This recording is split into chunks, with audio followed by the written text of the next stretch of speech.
संपूर्ण श्रोता भाई बहनों को मकर संक्रांति की बहुत बहुत बधाई। 2 दिवसीय मकर संक्रांति महोत्सव आप लोग मना रहे हैं, 14 तारीख का और 15 तारीख का।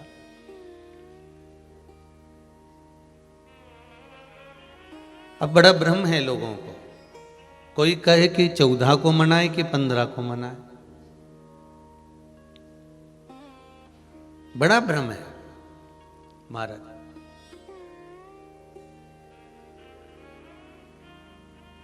कोई लिख दिया कि 14 को मना लो, दोपहर 2 सवा 2 तक आ जाएगी, फिर किसी ने कह दिया शाम को आएगी,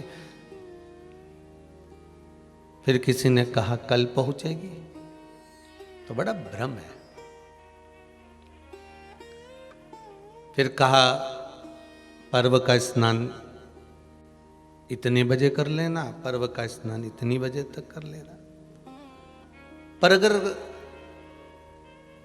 शिव महापुराण की कथा तो कहती है 14 और 15 2 दिन अगर मकर संक्रांति है तो आपको समय भगवान के भजन का, दान का, पुण्य का, संकीर्तन करने का और भगवत स्मरण करने का, ये शिवजी ने कृपा कर कर 2 दिन आगे बढ़ाकर दे दिया है कि आप भगवत भजन करो, आप स्मरण करो, आप दान करो। अगर वंचित रह जाओ 14 से तो 15 को कर लो, पर भगवत स्मरण में लगो।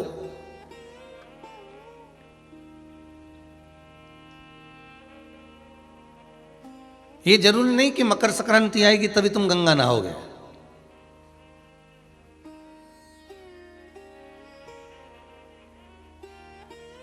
ये जरूरी नहीं है कि दीपावली आएगी तभी तुम दीप जलाओगे।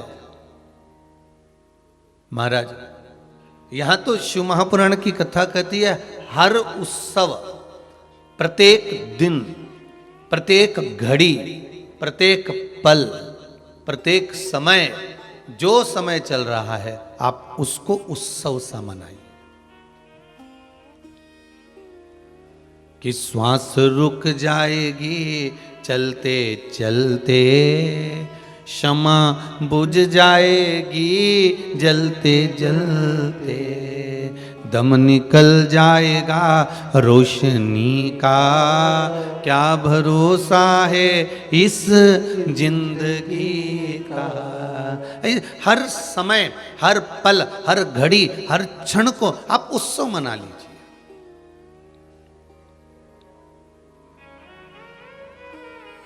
प्रत्येक क्षण को आप उत्सव में लीजिए, प्रत्येक घड़ी को, प्रत्येक पल को आप उत्सव मना लीजिए। आप ये इंतजार मत करना कि मैं परसों के दिन ही भगवान का भजन करूंगी, मैं कल के दिन ही भगवान का स्मरण करूंगी, मैं कल ही। यहां तो हमारा तो शास्त्र कहता है काल करे सो आज कर, आज करे सो अब पल में प्रलय हो जाएगा। पुण्य करेगा कब? तो तुम्हें जब मौका मिल जाए तब राम भज लो, तुम्हें जब मौका मिल जाए तब तुम कीर्तन कर लो, तुम्हें जब मौका मिल जाए तब तुम दान कर लो, तुम्हें जब मौका मिल जाए तब तुम सत्कर्म कर लो, तुम्हें जब मौका मिल जाए तब तुम्हारी मर्जी पड़े, जब तुम्हें मौका मिले तब तुम अन्नदान, वस्त्र दान, मुद्रा दान, स्वर्ण दान, गौ माता को रोटी का दान, ब्राह्मण जन को जल आदि का दान, जो कुछ करना है तुम्हारे हाथों से कर लो। बस इतना याद रखना जो पहले कथा में कहा है कि शरीर चले और तुम्हारे घर में चले तब तक सारे अच्छे काम कर लो। शरीर चले और तुम्हारे घर में चले, जब तक अच्छे काम कर लो। शरीर चलना बेकार हो जाएगा, बंद हो जाएगा तो तुम कोई अच्छा काम नहीं कर पाओगे, पलंग से नहीं उठ पाओगे, इधर उधर जा ही नहीं पाओगे, कथा सत्संग भजन कीर्तन कहां कर पाओगे। पलंग पे पड़े हो, बच्चों से कह रहे हो जरा रिमोट ला दे, सियोर वाला महाराज की कथा आ रही होगी मेरे को चालू करना, और बच्चा कहे नहीं हम तो डोरेमोन देखेंगे। तो कहा, फिर माँ ने कहा ला जल्दी से मेरे को रिमोट ला कर दे, कथा आ रही होगी, 1 बज गई है, कथा चालू हो गई होगी महाराज की, शिव महापुराण की कथा श्रवण करना है। तो बच्चे कहे नहीं हम छोटा भीम देखेंगे, हमें नहीं देखना। अब तुम बच्चों को समझाओगे भी तो कहां समझना उसको।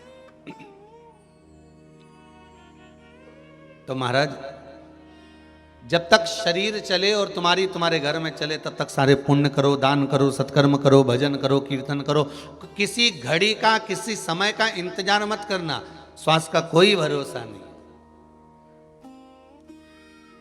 कोई भरोसा नहीं है श्वास का। अभी चल रही है, फिर चले ना चले। महाराज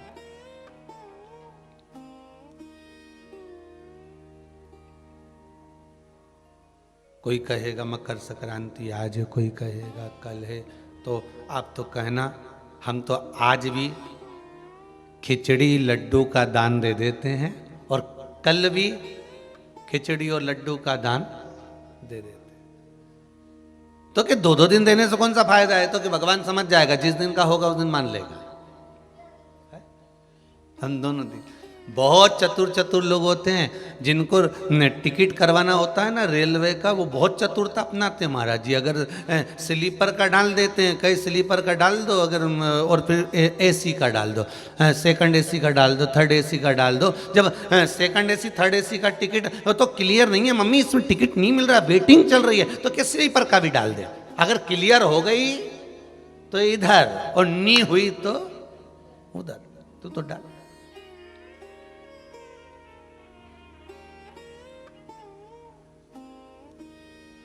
जो टिकट करवाने वाले होते हैं ना, बड़ा बड़ा चतुरता रखते हैं महाराज। इधर भी धक दिया, सेकंड एसी में भी, थर्ड एसी में भी, और स्लीपर का भी डाल दिया। और डालने के बाद उनके मन में आ गया कि अब इधर का क्लियर हो जाएगा तो इधर बैठ जाएंगे, इधर का क्लियर होगा नहीं तो एक जगह का पैसा वापिस। अगर जो क्लियर नहीं होगा तो पैसा वापिस खाते में आ जाएगा।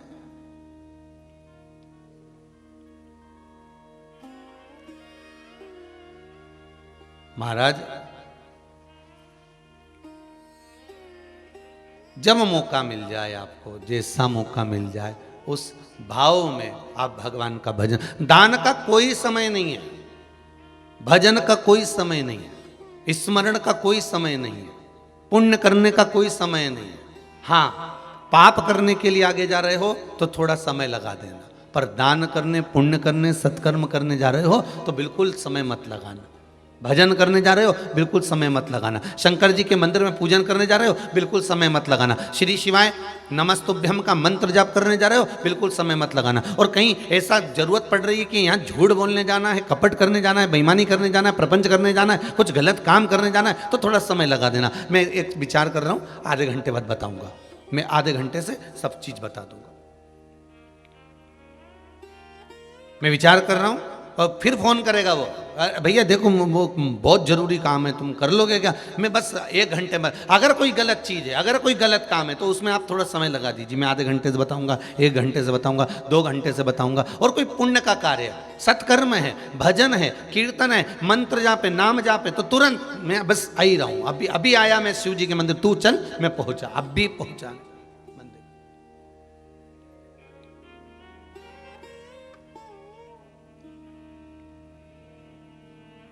प्रत्येक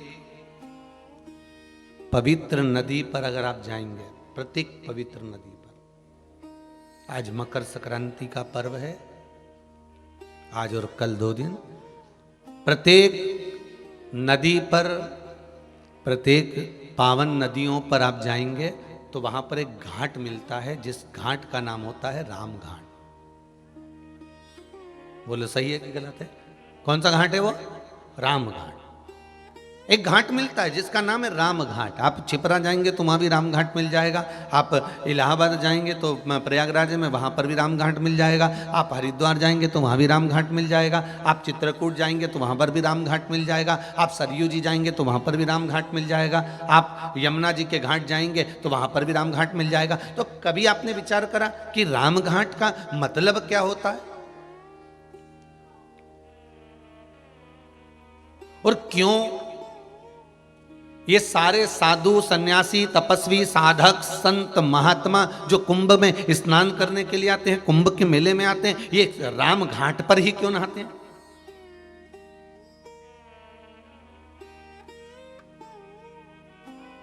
कभी मन में विचार करिएगा कि राम घाट क्यों?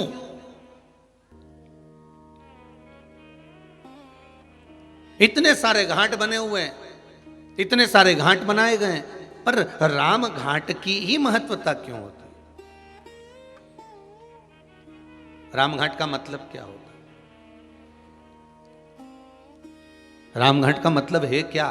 तो रामघाट का मतलब शिव महापुराण की कथा कह रही है, शास्त्र वर्णन करता है। हमारे वेद और शास्त्र कहते हैं रामघाट का मतलब केवल ये नहीं कि एक घाट का, जहां केवल राम जी के समय पर, मेरे राघव जी के समय पर जिस घाट का निर्माण हुआ है, मेरे राम जी के समय पर जो घाट बनाया गया था, मेरे राघव जी के समय पर, मेरे राम जी के समय पर जो घाट का निर्माण हुआ था, वो घाट कोई साधारण नहीं था।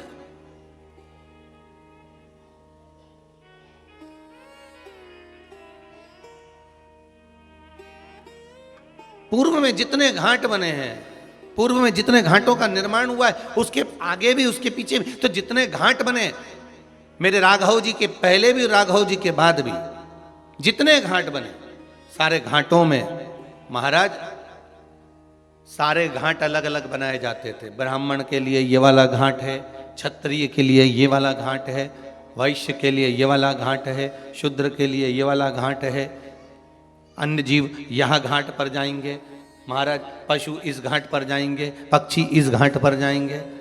सारे घाटों का निर्माण अलग अलग कर दिया गया, सारे घाटों को अलग अलग बना दिया गया। पर मेरे राघव जी के राजपाट के समय पर, मेरे राघव जी के, मेरे राम जी के राज्य के समय पर सारे घाट हटा दिए गए, केवल एक घाट बना दिया गया। कौन सा घाट था?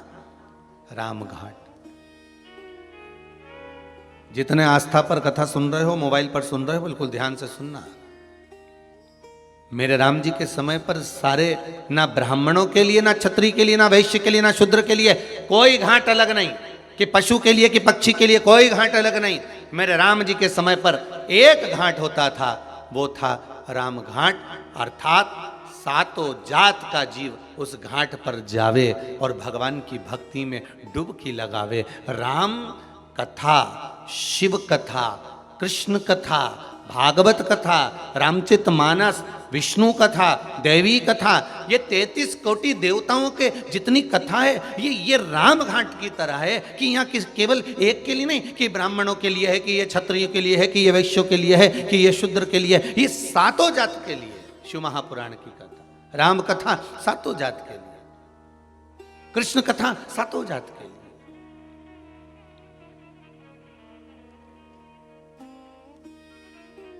जितनी नदियों पर, पवित्र नदियों पर जाइए, एक घाट जरूर मिलेगा, राम घाट। राम घाट की महत्वता कि जहां सब कोई चले जाए, सबका स्नान हो जाए, सब आनंद में वहां पर पहुंचे महाराज।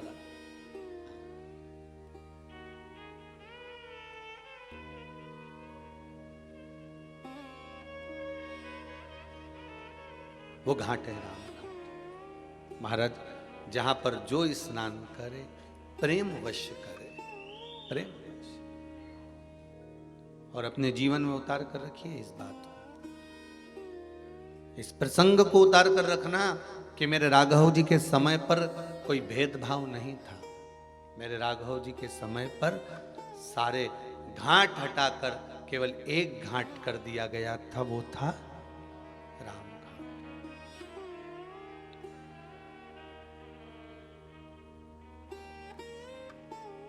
नहीं मालूम हमको, हम ज्यादा अगर कुछ ज्ञान ना हो ना, तो भगवान के भजन में डूबे रहो।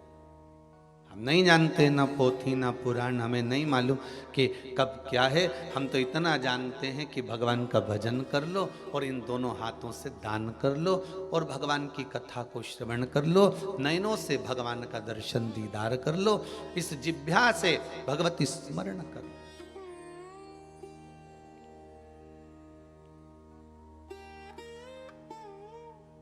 महाराज एक बार नामदेव जी महाराज जी से पूछ लिया था, संत श्री नामदेव जी महाराज जी से किसी ने पूछा, गुरुजी ये बताओ कि तुम कहते हो कि भगवान का भजन करो, भगवान का भजन करो, भगवान का स्मरण करो, भगवान का भजन करो, स्मरण करो, भगवान का नाम लो, पर भगवान तो हमको कभी दिखता ही नहीं है। भगवान भी तो नजर आना चाहिए कि भगवान है कहां आखिर। नामदेव जी ने कहा, अपने चेले से जा एक जरा लोटा भर लिया और थोड़ा एक कटोरी में नमक लिया। अब चेला गया, एक लोटा पानी भर लाया और एक कटोरी में नमक लिया है। नामदेव जी महाराज ने कहा नमक इसमें डाल दे और चम्मच से हिला दे उसको, और नामदेव जी के कहने से पानी में डाल दिया, हिला दिया। अब नामदेव जी महाराज बोले ये बता इसमें नमक कहीं दिख रहा है? अरे गुरुजी आप भी ऐसी बात करते हो, कटोरी भर के नमक डाला तो था जब दिख रहा था, पानी में दिख रहा है क्या कि नहीं? अब पानी में नजर नहीं आ रहा ना, तो अब एक काम कर चख के बता कि नमक है कि नहीं। उसने पानी को मुख में लिया तो क्या गुरुजी इसमें तो नमक है। पानी में नमक नहीं दिख रहा है पर चखोगे तो नमक का स्वाद आएगा। अब गुरुजी ने कहा काम कर इसको पानी में उकाल, इस पानी को गर्म कर ले, उकाल ले। और पानी को जो उकालना चालू करा, गर्म करना चालू करा, वो पानी धीरे धीरे धीरे धीरे भाप बनकर उड़ गया और पूरे भगोने में, पूरी कढ़ैया में सफेद सफेद छोटे छोटे नमक के दाने रह गए। गुरुजी ने कहा अब क्या दिख रहा है? तो क्या गुरुजी नमक के छोटे छोटे कण है। गुरुजी बोले बस नामदेव जी कहते हैं परमात्मा है, परमात्मा है और इस शरीर में घुला हुआ है। परमात्मा इस मानव की देह में घुला हुआ है। परमात्मा इसलिए कहते हैं आत्मा ही परमात्मा है। अरे कितना सुंदर कहा।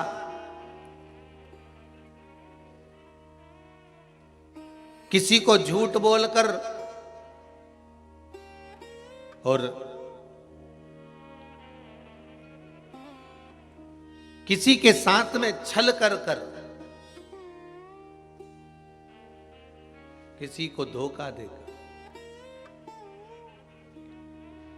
ये मत समझना कि ये मूर्ख है। किसी के साथ झूठ बोलकर, किसी के साथ छल कर कर, किसी को धोखा देकर, ये मत सोचना कि ये मूर्ख है, ये पागल है, इसमें अक्ल नहीं है। अरे भाई वो मूर्ख नहीं है, ये विचार करना कि ये किसी को धोखा दो और किसी का झूठ बोलो उसके सामने और छल करो, धोखा दो, तो ये मत सोचो कि ये मूर्ख है, समझता ही नहीं है। बल्कि ये सोचो कि उसने विश्वास कितना करा होगा आपके ऊपर कि सर्वस्व आप पर छोड़ रखा था, सर्वस्व छोड़ रखा था। वो मूर्ख नहीं है, उसका विश्वास है। एक पति पत्नी को जानकर ये विचार ना करे कि ये मूर्ख है, इसमें तो अक्ल नहीं है। नहीं, पूरा परिवार छोड़कर आई है वो, पूरा घर परिवार कुटुंब कबीला सब छोड़कर आई।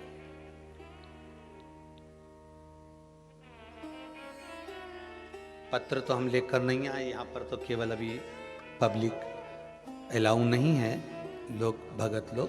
तो जिन्होंने डाक द्वारा पत्र भेजे हैं उसमें एक पत्र भेजा हुआ है। उस पत्र में एक बेटी ने लिखा है, गुरुदेव बेटी पिता के घर रहती है तो भी पराई कहलाती है और ससुराल चली जाती है तो भी पराई कहलाती है। बेटी का असली घर कौन सा है, हमें उत्तर चाहिए।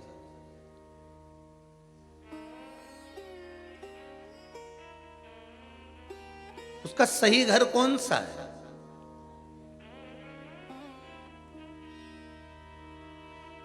जब वो मायके रहती है तभी भी लोग कहते हैं ये पराई है, और आ गई उसके बाद भी उसका कोई, यहां पर आने के बाद भी लोग कह देते हैं अरे वहां की है। अगर इसको सब बात बता दो कि तो मायके जाके लगा देगी सब बात, मतलब अभी भी पराई है। वहां भी पराई थी और यहां भी पराई है। तो पूछा उस बेटी ने कि उस बेटी का सही स्थान, सही घर कौन सा है? तो मैं निवेदन करूंगा उस बेटी से कि ना मायका ना ससुराल, सबके हृदय में तेरा घर है। तो जिसके हृदय में घर बना सकती है बना ले। ना मायका ना ससुराल, तो जिसके हृदय में पति के साथ रह रही है तो पति के हृदय में घर बनाती है, बेटे के साथ रह रही है तो बेटे के हृदय में घर बनाती है, अपने पिता के साथ रह रही है तो पिता के हृदय में घर बनाती है, अपनी बहन के साथ रह रही है तो बहन के हृदय में घर बनाती है। वो विचार करो, तुम्हारा पति और तुम्हारे पिता तो एक या दो मकान बनाते हैं और उस पर अपना नाम लिख देते हैं, पर तू जब किसी के हृदय में घर बनाती है तो नाम नहीं लिखती, अपना हृदय ही उसके नाम कर देती है। ये चित्त, कोई घर तुम्हारा नहीं, ना माए का ना ससुरा।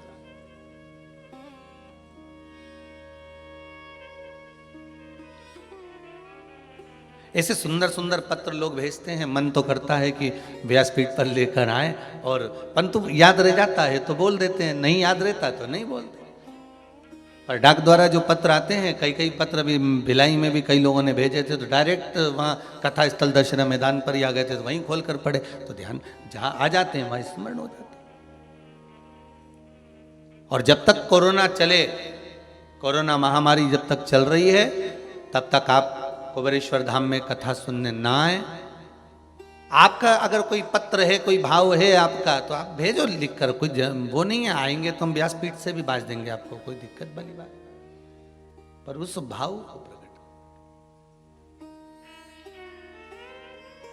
शंभु शरणे पड़ी मांगू घड़ी रे घड़ी, दुख काटो दया करी न दर्शन आपो। तो निवेदन है, किसी के साथ झूठ करना, किसी को धोखा देना, किसी के साथ छल करना, तो ये विचार मत करना कि वो मूर्ख है, वो पागल है, उसमें अक्ल नहीं है। अक्ल बहुत है, पर ये विचार करना कि अक्ल नहीं, उसका विश्वास तुम पर इतना था, इसलिए उसने ना कुछ देखा ना जाना, बस सब छोड़ दिया तेरे ऊपर, और तुमने उसको मूर्ख समझ लिया।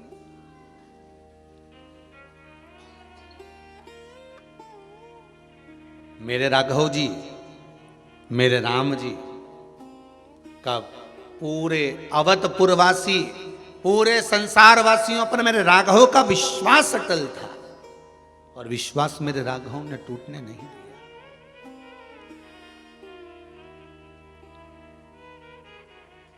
विश्वास मेरे राघव ने टूटने नहीं दिया। भरोसो दृढ़ चरणन के। तो आपका मन करे तब आप दान करो, आपका मन करे तब आप पुण्य करो, आपका मन करे तब आप सत्कर्म करो, पर इस शरीर को गंवाने से पहले राम कृष्ण शिव का स्मरण करो।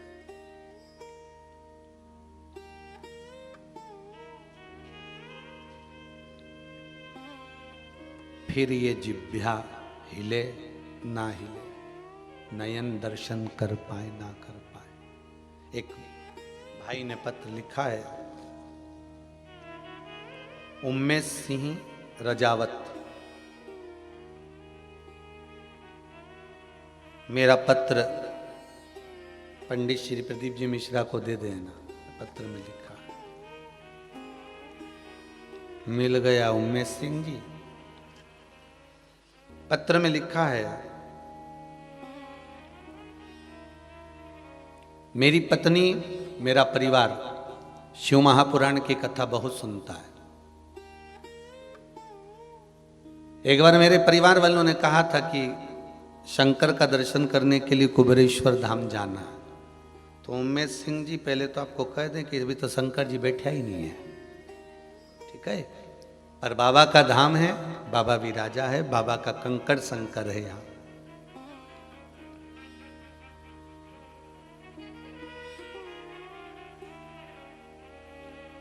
कोटा राजस्थान का मैं रहने वाला हूँ। बहुत दिनों से आपकी कथा परिवार के कहने से मैं मोबाइल पर श्रवण करता हूँ। मेरी एक इच्छा थी कुबेरेश्वर धाम पर आने की, और बाबा की कृपा क्या होती है मैं लिख रहा हूँ। 13 तारीख को अपने कंपनी के मालिक के साथ कंपनी के काम से गुजरात अहमदाबाद से कोटा राजस्थान जा रहा था। वहीं अहमदाबाद, वहीं कोटा राजस्थान। कथा टीवी मोबाइल पर श्रवण कर रहा था, इस पत्र में लिखा है उमेश सिंह जी ने। मोबाइल पर जब कथा सुन रहा था तो मेरे कंपनी के मालिक ने भी कथा सुनी और कंपनी के मालिक ने कहा बड़ी सुंदर कथा चल रही है। उस बीच में मैंने कह दिया कि कुबरेश्वर धाम से चल रही है, ऑनलाइन कथा आ रही है। तो मेरे कंपनी के मालिक बोले एक काम करो, गाड़ी को घुमा लो, सीधे कुबरेश्वर धाम ही चलते हैं। 600 किलोमीटर गाड़ी को रन करते हुए पहुंचा। रात को 3 बजे इस कुबरेश्वर धाम को प्रणाम करा। सुबह 4 बजे वापस यहाँ से रवानगी ले ली है और मैं अपने गांव के लिए रवाना हो रहा हूँ। ये पत्र में लिखा है कोटा से। विश्वास प्रबल है। अब रात भर चला हुआ होगा, तब यहाँ पहुंचा होगा, प्रणाम करा होगा, फिर गया होगा। उसने एक पत्र में नीचे लाइन लिखी है, कथा तो हम मोबाइल पर सुन लेते हैं, पर भूमि को प्रणाम करना था, नमन करना।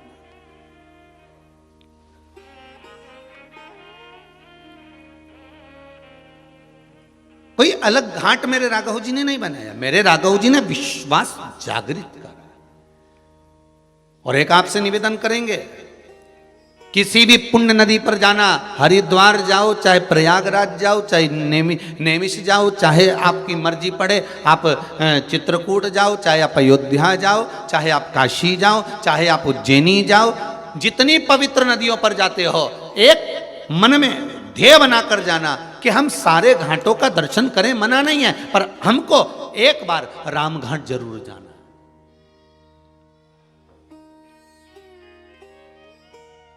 तो लोग कहेंगे गुरुजी वहां तो बहुत भीड़ होती है, भले भीड़ हो, पर एक लक्ष्य बनाकर जाना कि एक बार हमको रामघाट जरूर जाना है। रामघाट क्यों? क्योंकि सारे घाटों में श्रेष्ठतम रामघाट को इसलिए कहा जाता है क्योंकि वहां सारे बंधन टूट जाते हैं।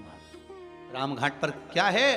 कोई दुनिया के लोग आपसे पूछेंगे कि एक ऐसा रामघाट पर क्या है, रामघाट पर है क्या, तो आप कह सकते हो कि दुनिया के सारे बंधन अगर कटते हैं तो रामघाट पर कटते हैं महाराज। चाहे वो छिपरा महारानी का राम घाट हो, चाहे गंगा महारानी का राम घाट हो, चाहे सरयू महारानी का राम घाट हो, चाहे वो त्रिवेणी संगम का राम घाट हो, चाहे काशी का राम घाट, राम घाट पर व्यक्ति के बंधन कट जाते हैं, बंधनों से वो मुक्त हो जाता है।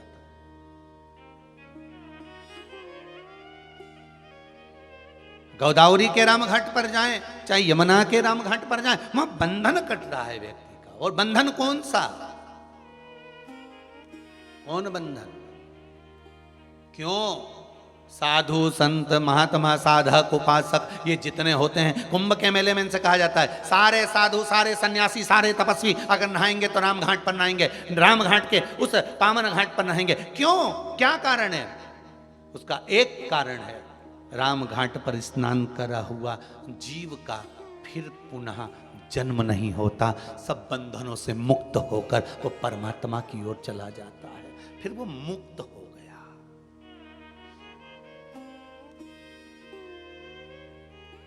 वो मुक्त है।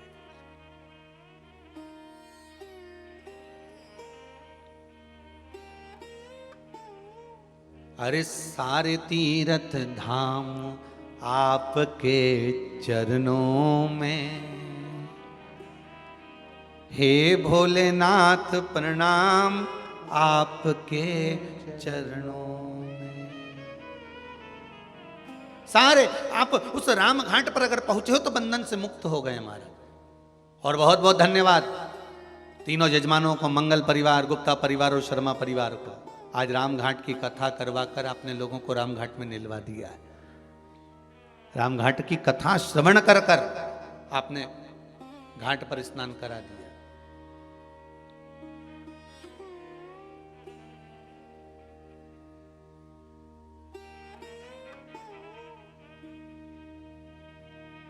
मकर संक्रांति का पर्व है। ये कोई मकर संक्रांति ऐसी नहीं पड़ गई, किसी देवता का घर जला था तब जाकर दूसरे घर में प्रवेश किया था, तब मकर संक्रांति हुई थी।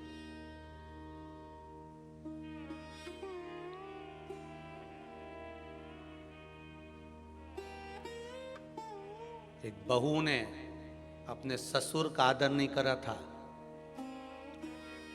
तो पिता ने बेटे के घर में आग लगा दी थी, केवल क्रोध में। तब जाकर ये मकर संक्रांति पड़ी थी। कोई ऐसे ही पड़ गई मकर संक्रांति?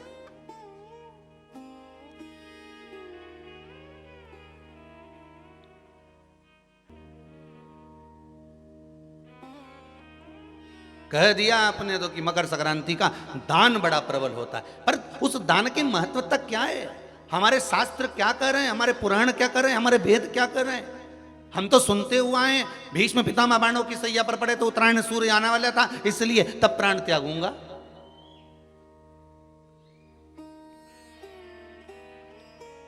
मकर राशि में सूर्य प्रवेश करेगा तब मैं आनंद पाऊंगा, तब मैं दान करूंगा, पुण्य। तो आखिर दान की महत्वता इतनी प्रबल कैसे हो गई? वो तिल की महत्वता इतनी प्रबल कैसे हो गई? वो गुड़ की महत्वता इतनी प्रबल कैसे हो गई? कहीं हमारे यहाँ एक भी मैसेज में ये नहीं लिखा हुआ आया होगा कि शक्कर तिल्ली का दान करो, गुड़ तिल्ली का दान करो।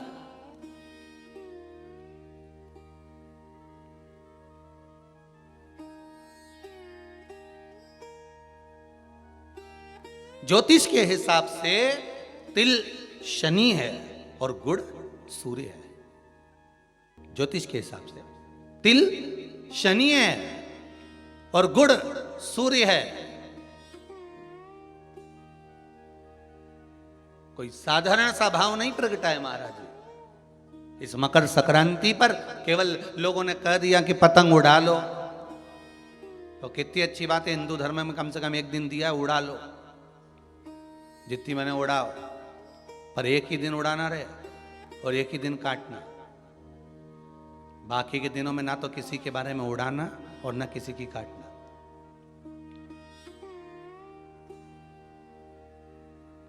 मकर संक्रांति का पर्व देखना है तो पुराना उठाकर देखिएगा कि हमारे यहां मकर संक्रांति का भाव क्या व्यक्त करता था, क्या कहता था। ना तो किसी के बारे में उड़ाओ और ना काटो। किसी की बहन बेटी जा रही है उसकी उड़ा दी, कोई का लड़का है तो उसकी उड़ा दी, कोई की सास है तो उसकी, कोई का ससुरा है तो उसकी, कोई गुरु है तो उसकी, कोई ब्राह्मण है तो उसकी, कोई बड़े से बड़ा मठाधीश पीठाधीश संत महात्मा जोगी सन्यासी तपस्वी जिसको तुम जानते तक नहीं, किसी की बहू बेटी को तुम पहचानते तक नहीं, किसी व्यक्ति को तुम पहचानते तक नहीं, एक बार नहीं मिले, बस एक व्यक्ति ने उड़ाई तो इन्हें भी ढील दे के उड़ाई। अब वो एक ने उड़ाई तो तुमने भी उड़ा दिया। अरे हमारे यहाँ तो हिंदू धर्म में एक दिन दिया है मकर संक्रांति का दिन कि खूब छत पर जा उड़ा ले जितनी उड़ाना है, पर किसी की गलत शब्द से मत उड़ाना, किसी के लिए आड़ा टेढ़ा मत बोलना, किसी के लिए ऐसा मत बोल जाना क्योंकि तुम उसको पहचानते ही नहीं हो, बस उसने उड़ाई तुम उसके साथ मिल गए, दे ढील। सर्किल तो तुम ही पकड़े थे, उड़ाए जा उड़ाए जा उड़ाए जा। उन्हें उसकी बेटी के लिए कुछ कहा, 4 लोगों ने मिलकर और कह दिया, 5 लोगों ने मिलकर और कह दिया। किसी के बहू के लिए कहा, एक ने कहा, दूसरे ने फिर कह दिया, 4 ने मिलकर फिर कह दिया। किसी के बेटे के लिए कहा, किसी गुरु के लिए कहा, किसी ब्राह्मण के लिए कहा, किसी संत के लिए कहा, किसी साधु के लिए कहा। किसी ने एक संत पर उंगली उठाई, सबने उड़ाना चालू कर दिया। किसी ने एक गुरुजन पे उंगली उठाई, सबने उड़ाकर चालू कर दिया। हम उड़ा रहे, ना तो जानते ना पहचानते, ना देखा ना भाला, ना कभी उससे मिले ना जाने, बस उसने उड़ाई थी और तुमने जरखिल से ढील देके उड़ाना चालू कर दिया।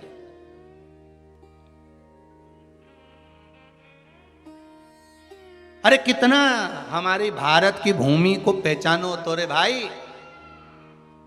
ये वो भारत की भूमि है जहां मोहल्ले में एक दुकान लगी हुई है और एक दुकान की अगर बोनी नहीं होती थी तो दूसरी दुकान वाला अन्न नहीं खाता था। वो नियम अभी भी खत्म नहीं हुआ, अब मरे तक रह गया कि मोहल्ले में कोई मर जाता है तो मोहल्ले के लोग अन्न नहीं बनाते, खाते नहीं जब तक कि वो अर्थी नहीं उठ जाती। पर आज के समय में तो वो भी गया, ये तो अंदर जाके समोसा निपटा लेता है। तो आज के समय में कौन रुकता है? मोहल्ले में मरा, पर पहले नियम था कि एक मोहल्ले में जितनी दुकान होती थी उस दुकान के बाहर एक कुर्सी रखी होती थी। प्रत्येक दुकान के बाहर एक कुर्सी रखी होती थी। ग्राहक आता था, कुर्सी पर बैठता था, कुर्सी पर बैठता, सामान खरीदता, सामान खरीदा जिसकी दुकान से कुर्सी, उस दुकान को जब बाहर रखी थी वो कुर्सी फिर अंदर रख लेता था।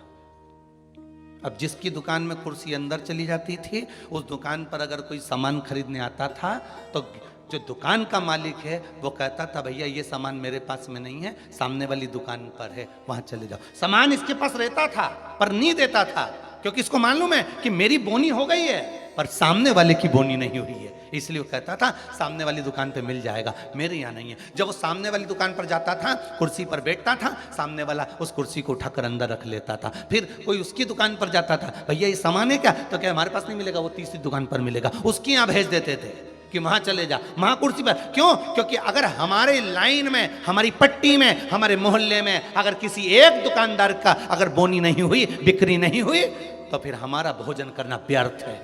ये हमारा हिंदू धर्म था, ये मेरी भारत भूमि का गौरव था। और एक आज का जमाना, जो मिल जाए जितना मिल जाए निपटा लो, फिर मौका मिले कि नहीं मिले।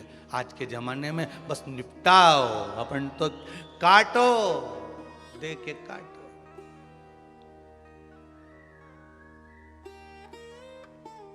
अरे भगवान से भी कहना, पतंग उड़े आकाश माने, डोर थारा हाथ मां, ओ वल्लभ मारी पतंग ऊंची राख जो।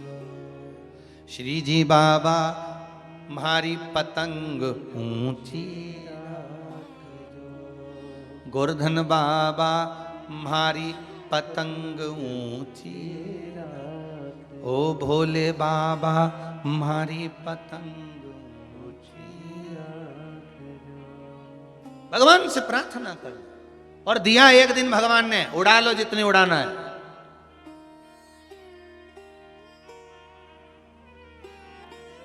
उड़ा लो।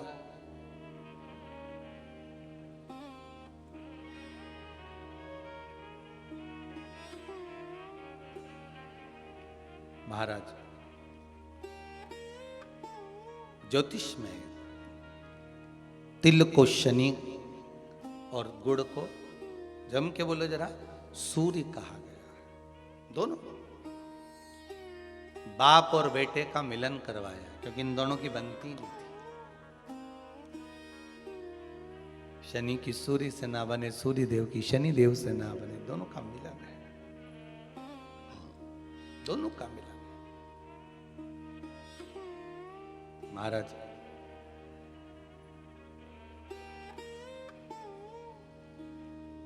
शिव महापुराण की कथा में भाव वर्णन करते हुए मानसरोवर शिव पुराण का स्मरण करें। एक बार सूर्यदेव अपने बेटे शनि के घर गए। शनिदेव का घर है कुंभ। कौन सा घर है? कुंभ।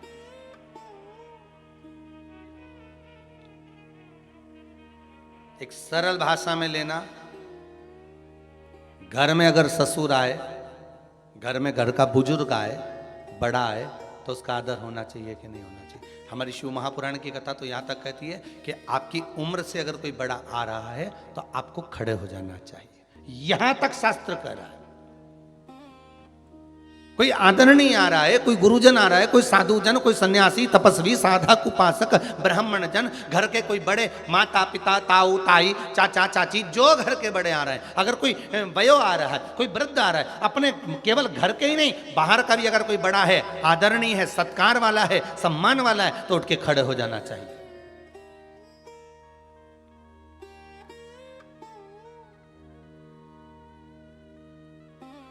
पर जिन शनि महाराज का विवाह चित्ररथ की कन्या के साथ हुआ था, वो चित्ररथ की कन्या तो ये विचार में पड़ी थी कि मैं स्वयं इतनी प्रबल और जिसका पति इतना प्रबल,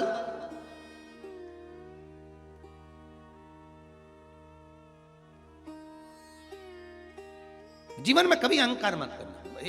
एक बात बहुत बहुत ध्यान रखना साहब, ये जो क्रम है ना, बाहर बहुत प्रसन्न नजर आते हैं, वो भीतर से बहुत रोए हुए होते हैं।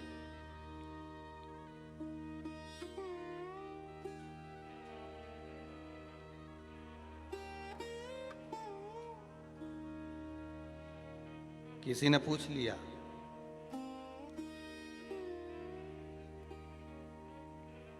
एक बात तो बताओ गुरुजी कि ये शनि महाराज इतना गुस्सा क्यों करते हैं?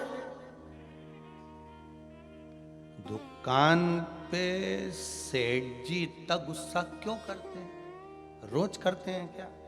जम के तो बोलो, रोज करते हैं सेठ जी दुकान पे गुस्सा? जितने लोग आस्था पर कथा सुन रहे हो, मोबाइल पर सुन रहे हो, बड़े ध्यान से सुनना। सेठ जी रोज दुकान पे गुस्सा करते हैं क्या? सर रोज ऑफिस में गुस्सा करते हैं क्या? प्रतिदिन करते हैं क्या? नहीं। कभी कभी सेठ जी को गुस्सा आता है, कभी कभी जो सर हैं उनको गुस्सा आता है, कभी कभी आता है,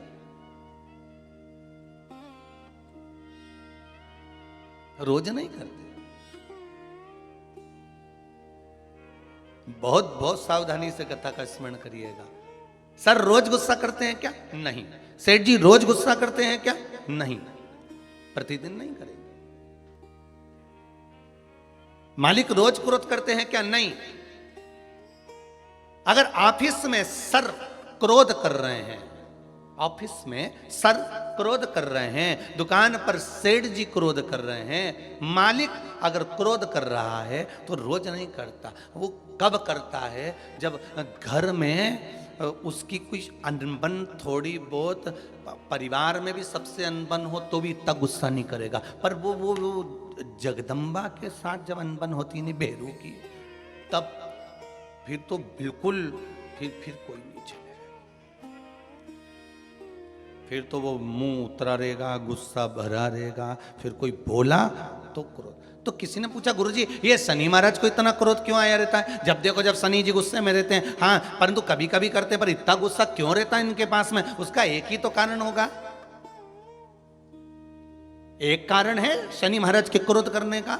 धर्म पत्नी आई शनि महाराज की, सम्मुख में आकर खड़ी हो गई शनि महाराज के।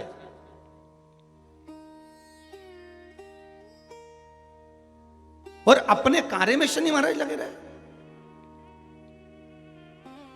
माना आप व्हाट्सएप चलाओ, पर घरवाली खड़ी है तो थोड़ा सावधानी से एक बार मुंह से बात तो कर लो। तुम्हें यूट्यूब चलाना है, फेसबुक चलाना है, इंस्टाग्राम चलाना है, व्हाट्सएप चलाओ, लैपटॉप चलाना है, फोन जो कुछ करना करो, पर जो आई है चाय लेकर बात करने के लिए 2 मिनट, उसने भी तो अपना मोबाइल रख के आई ना, चाय बना के लाई ना, और 2 कप लाई इसलिए लाई कि अपन दोनों बैठ के बात करेंगे। तो शनि महाराज जी की धर्म पत्नी भी ये सोच के आई थी कि मेरे प्रभु के पास में बैठकर मैं थोड़ी चर्चा करूं, मैं थोड़ी बात करूं, पर ये तो देखे ही नहीं।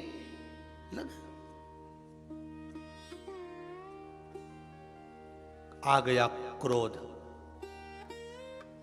और क्रोध में बस खड़ी होकर बोल दी, मेरा श्राप है स्वामी तुमको।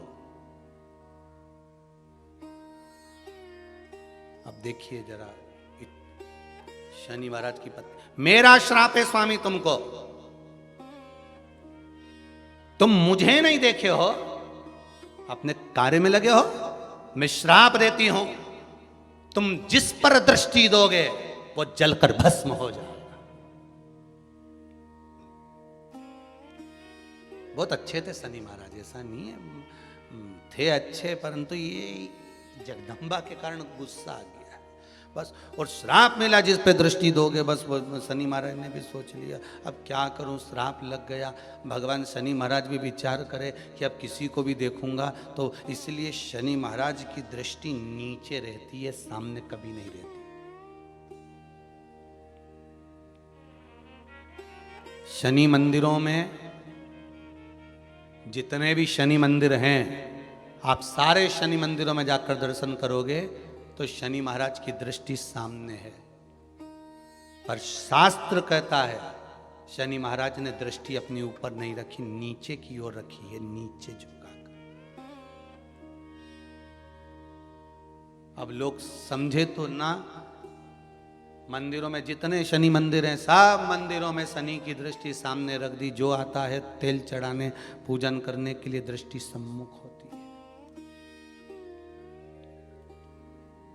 शनि महाराज ने अपनी दृष्टि नीचे रखी है। शनि महाराज दृष्टि कब उठाते? जब किसी को नष्ट करना हो। तुम जिस पर दृष्टि डालोगे वो जलकर भस्म हो जाएगा। ये शनि महाराज की धर्म पत्नी ने कहा है। और आज शनि महाराज जी की धर्म पत्नी जिस घर में निवास कर रही हैं, शनि महाराज जिस घर में निवास कर रहे हैं, उस मकान का नाम क्या है? अभी बताया था, क्या नाम था? कुंभ। अपने भी मकान का नाम होता है ना, कोई ने पितृ कृपा लिख देता है, कोई गुरु कृपा लिख देता है, कोई देव कृपा लिख देता है, कोई लक्ष्मी कृपा लिख देता है, कोई अपने पिताजी का नाम से लिख देता है। मकान का नाम लोग रख देते हैं, ये हमारे मकान का नाम। तो शनि महाराज के घर का नाम था कुंभ। उस कुंभ मकान में शनि महाराज रह रहे थे। पिताजी का आगमन हो गया। बहुत ध्यान से सुनना, ये मकर संक्रांति की कथा है। पहले मिली कि नहीं मिली वो हम नहीं जानते, पर मकर संक्रांति का भाव को जान लीजिए महाराज कि क्यों महत्व है दान का, गुड़ और तिल्ली का, क्यों महत्व है सूर्य नारायण के पूजन का।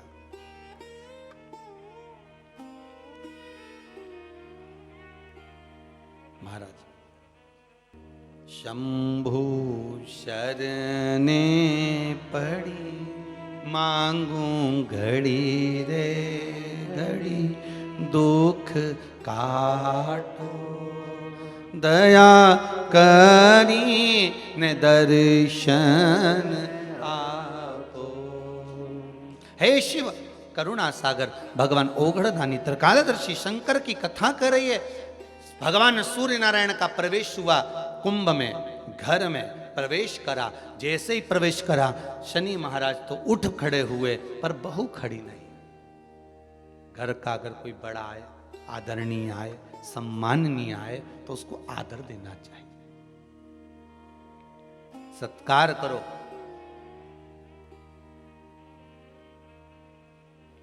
तेरा ही दिया मैंने खाया पिया है, तेरा शुक्रिया है, तेरा शुक्रिया। मुझे भोले बाबा ने बहुत दे दिया है, तेरा शुक्रिया है, तेरा शुक्रिया है। थोड़ा सा आदर करो। अच्छा, दोनों में विचार बड़े विचित्र होते हैं। बहू सोचती है मैं सास को सुधार दूं, और सास सोचती है, जम के बोलो, बहू को सुधार। और सुधरती दोनों ही नहीं है। धीरे धीरे करके सिधर जाती है, पर सुधर नहीं पाती। और कितना सुंदर भाव कहा है महाराज। अपन अपने आप को तो सुधार नहीं रहे, सब कुछ सुधार रहे। हमारे घर में शांति नहीं है गुरुजी, बहुत तकलीफ है गुरुजी। फिर गए किसी के पास में, उन्होंने कहा चलो हाथ दिखाओ, लाओ जरा तुम्हारा ग्रह दशा देखते हैं। और उन्होंने कहा एक काम करो, फिर किसी को बुलाया, कोई वास्तु शास्त्री बाबू आ गए, किसी ने मकान देखा, कह दिया घर बदलो, घर ठीक नहीं है, इसमें कुछ ऐसी चीज है कि तुम बर्बाद हो जाओगे। अब तुमने क्या करा? किसी के कहने पे जम के बोलो जरा, बदला कि नहीं बदला? जब इतनी बड़ी बात कह दी तो भाई घर बदल। ठीक है, अब वो घर बदल के किराए का मकान में चले गए, और किराए के मकान में 20,000 रुपये महीना लगना चालू हो गया। अभी तक वो लग नहीं रहा था ना। अब वो 20,000 रुपये महीना किराए के मकान में लगना चालू हुआ, और जो 20,000 रुपये लगना चालू हुआ, थोड़े दिन तक तो थोड़ा लगा कि हाँ थोड़ी शांति है। 2 महीना, 4 महीना, 6 महीना ऐसा लगा, खूब शांति आ गई। महाराज बिल्कुल सही किया था, एकदम बढ़िया बोला था। अच्छा वो अपन ने घर छोड़ दिया। और 2-4 महीने जब 20,000 रुपये देने, फिर जो झगड़ा चालू हुआ, मकान मालिक बोला 20,000, गैस की टंकी, बच्चों की फीस। फिर जो जैसे कल कथा में था ना, गौरी कुंड पे उफान, गंगा जी का जल, बस वैसा उफान जो आया, अब फिर किसी के यहाँ आ गई। महाराज शांति नहीं बिल्कुल भी, बड़े दुखी हो गए। घर में रत्ती सारा सुखे पर शांति नहीं है, बिल्कुल नहीं है। फिर किसी ने कहा एक काम करो, थोड़े दिन के लिए तुम ये वाला नेकलेस पहन लो, थोड़े दिन के लिए तुम ये धारण कर लो, थोड़े दिन के लिए ये वाले कलर के कपड़े पहनो। ये जब गुरुवार आए तो पीला पहनना, बुधवार आए तो ये कलर का पहनना, काला पहन लेना, ये पहन लेना, वो पहनना। फिर लिबास बदला। अभी क्या बदला था? घर। अब क्या बदला है? लिबास।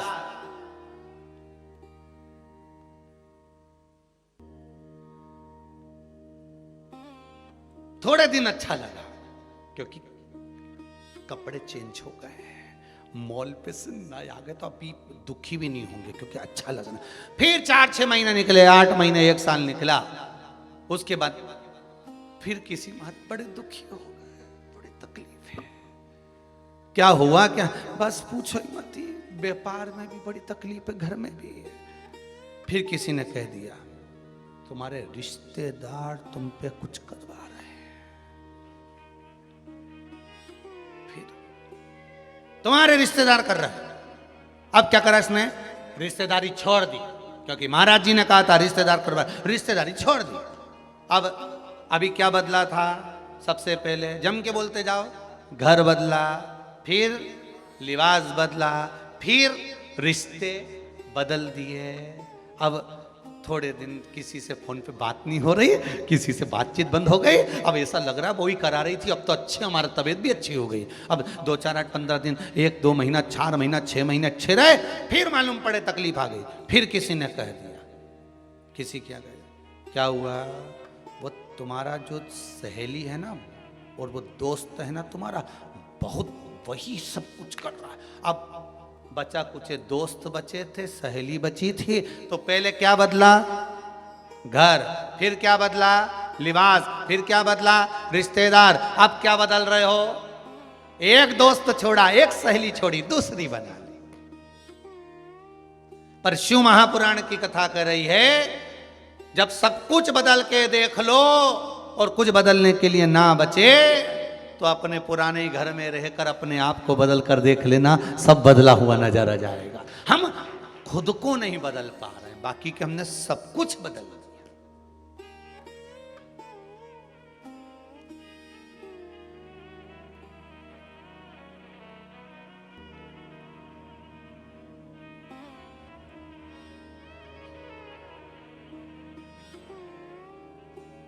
हमने सब कुछ बदल कर देख लिया। अब एक बार खुद को तो बदलो, अपने आप के स्वभाव को बदलो। बहू कर रही है मैं सास को बदल दूंगी, सास कहती मैं बहू को बदल दूंगी। अपने आप को तो बदलो, तुम दूसरे को मत बदलो। ना घर बदलने की जरूरत पड़ेगी, ना लिबास बदलने की जरूरत पड़ेगी, ना रिश्तेदार बदलने की जरूरत पड़ेगी, ना दोस्त बदलने की जरूरत पड़ेगी। खुद का नेचर बदल कर देखिए, खुद का स्वभाव बदल कर देखिए, खुद को बदल कर देखिए, आपको सब बदला हुआ नजर आने लगेगा। हम सबको बदलना चाहते हैं, अपने आप को नहीं। और अपने आप को बदलने का समय आता है तो कहते मैं तो जैसी हूं वैसी रहूंगी। बदलना तुमको पड़ेगा, सास कहती है। बहू तुझे बदलना पड़ेगा। बहू कहती है तो मैं भी जैसी रहती थी वैसी रहूंगी, डोकरी बदले तो बदल, नहीं तो अपन तो ये मायके चले। अब दोनों नहीं बदल रहे। अब ये दोनों तो नहीं बदल रही, पर वो भेरू बेचारा मंदिर का घंटा हो गया। इधर से मम्मी चिल्लाए, घंटा बजा के चल जाए, इधर से पत्नी चिल्लाए, वो भी बजा दे, बीच में लटक रहा है बेचारा। और घंटा भी इतना भारी होता है कि हवा में भी हिलता ही नहीं है, तो वो भेरू बेचारा न हिल सकता है, बस लटका हुआ है। तुम्हारी मर्जी पड़े जब आके बजा के चले जाओ। माँ का पक्ष ले तो पत्नी के, तुम तो अपनी माता के गुलाम बने हुए हो। और अगर ये पत्नी का पक्ष ले तो माँ कहती है तू तो जोरी का गुलाम बना हुआ है। बेचारा बीच में लटका हुआ है।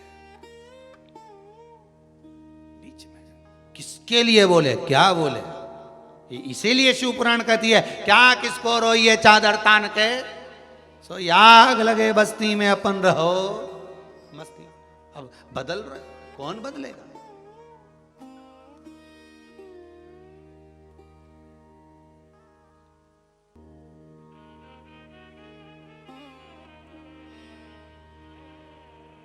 महाराज, अगर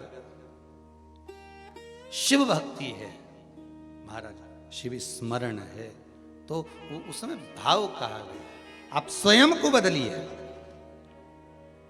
और मुझे इस बात पर बड़ा गर्व है, आज दुनिया के लोग शिव महापुराण की कथा सुनकर, जितने लोग मोबाइल पर सुन रहे हैं, जितने फेसबुक पर सुन रहे हैं, जितने यूट्यूब पर सुन रहे हैं और जितने आस्था चैनल पर सुन रहे हैं, इन सभी श्रोताओं पर मुझे गर्व है इस चीज का कि आपने दूसरे को नहीं बदला, आपने अपने आप को बदला है। एक लोटा पानी आप स्वयं लेकर मंदिर जा रहे हो, आप स्वयं बेलपत्र चढ़ा रहे हो, आप स्वयं पशुपतिनाथ का व्रत कर रहे हो, आप स्वयं सोमवार की अष्टमी कर रहे हो, आप स्वयं प्रदोष का व्रत कर रहे हो, आप स्वयं शंकर जी को एक चावल का दाना चढ़ा रहे हो, आप स्वयं शंकर भगवान पर एक फूल चढ़ा रहे हो। आपने दूसरे को बदलना नहीं है, आपने खुद को बदला।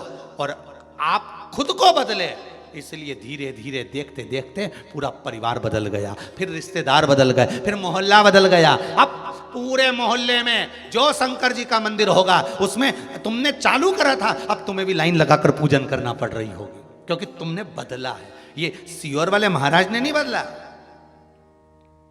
सीहोर वाले महाराज की सामर्थ्यता नहीं किसी को बदलने की, बदलाव तुम लेकर। कोई कहे सीहोर वाला महाराज कुबेरेश्वर धाम बना रहा, सीहोर वाले महाराज की दम नहीं है दादा, वो तो उनकी घर की छत नहीं बना पाया। कौन बना? कभी आप आए सीहोर में तो हमारे घर की छत देखेंगे ऊपर वाली, तो वो सीमेंट में से भी पानी टपकता, 2 जगह से पोपड़ा नीचे टपक गया, पानी बैठ गया छत में तो वो नीचे टपक गया, सीमेंट का वो प्लास्टर। जिसकी खुद की सामर्थ्यता नहीं घर बनाने की, वो क्या धाम बनेगा? ये तो कुबेरेश्वर धाम आप सबने बनाया है, आप सबने। एक एक ईंट, एक एक रुपया, एक एक रेत का कण कण, या जितने कंकर पड़े हैं ये सब आप ही के शंकर हैं, आपने संजो कर लगाया है तो बना है, सामर्थ्यता नहीं किसी की। आज हम कहें कि ये गुप्ता परिवार कथा करा रहा है इछावर से आकर, या भवानी मंडी से आकर ये मंगल परिवार कथा करा रहा है, या ऑस्ट्रेलिया का वो शर्मा परिवार कथा करा, नहीं नहीं नहीं, ये तो प्रभु कृपा हुई है इन पर। और सबसे ज्यादा कृपा तो आप लोगों पर हुई है जितने श्रोता कथा सुन रहे हैं, और वो भी मकर संक्रांति के पर्व पर। कई लोगों को नहीं मालूम होगा कि ये भगवान शनि महाराज के घर में आग लग गई थी, भगवान पिता ने आग लगा दी थी अपने बेटे के घर में, और फिर बेटे ने दूसरा घर का निर्माण करा था। एक घर था कुंभ, फिर इस कुंभ घर में आग लगी थी, तब दूसरा घर बना था मकर, फिर मकर घर में भगवान सूर्य नारायण आए, उनका आदर हुआ, तब जाकर ये मकर संक्रांति हुई। कि ऐसी हो गई क्या मकर संक्रांति? मकर संक्रांति का मतलब क्या है? क्यों कहते हैं कि ये 13-14 चीजें आप लोग बांटते हो ना, तो किसको बांटते हो? तुमसे छोटी उम्र वालों को बांटोगे? सास क्या बहू को देगी सामान? सास बहू को देती है क्या सामान? नहीं। बहू किसको देती है? सास को। बहू किसको देती है? जेठानी को। बहू सामान किसको देती है? ननंद को। बहू सामान किसको देती है? कोई मोहल्ले में कोई बड़ी उम्र की कोई बहुएं हों, बड़ी उम्र के जो लोग हों, सौभाग्यवती नारी हो, उसको ये 13-14 चीजें दी जाती है। जो भी आप बांटते हो, टीकी का पत्ता हो, सिंदूर की डिब्बी हो, मेहंदी हो, कोण हो, जो भी आप बांट रहे हो, लाली भी बांट देते कई कई, तो उनका क्या है? तो ये जो चीज आप लोग बांटते हो, ये किसको देते हो आप लोग? किसको प्रदान करते हो? छोटे को नहीं, घर से बड़े को, जो आपके अवस्था से बड़े हैं, जो आपसे बड़े हैं, आप उनको दे रहे। क्यों देते हैं बड़ों को? ये यहां आदर का भाव दिखाया गया, यहां आदर दिखाया गया कि यहां कुंभ में शनि महाराज अपने घर में रह रहे थे, सूर्य नारायण भगवान का आगमन हुआ, आज बेटे से मिलने का भाव जागृत हुआ और कुंभ में प्रवेश कर गए। जैसे ही घर में प्रवेश करे, अब घर में प्रवेश करे तो आदर का भाव होना चाहिए था महाराज, आदर का भाव प्रकट होना चाहिए था। अभी कथा में कहा था कोई घर का बड़ा आए, बुजुर्ग आए, आदरणीय आए, सम्माननीय आए, आपके पास में कितनी भी दौलत हो, कितनी भी संपदा हो, कितना भी धन हो, कितना भी वैभव हो, आप कितनी भी अच्छी कंपनी में जॉब कर रहे हो, आप कितनी भी अच्छी जगह पर पोस्ट पर बैठे हुए हो, आप कितनी भी अच्छी नौकरी कर रहे हो, चाहे आपके पास में बड़े से बड़ा पद क्यों ना हो, पर आपके भीतर बड़ों के पीछे, बड़ों के प्रति सम्मान भाव उत्पन्न होना चाहिए। सम्मान का भाव, एक आदर का भाव। आज सम्मान का भाव प्रकट करें, आदर का भाव प्रकट करें।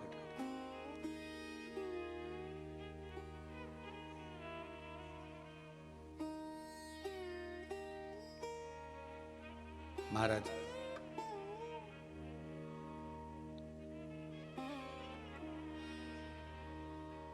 पतंग उड़े आकाश माने, डोर थारा हाथ मां, ओ बाबा मारी पतंग ऊंची राखना, बाबा मेरी पतंग ये ऊंची राखिए मेरे।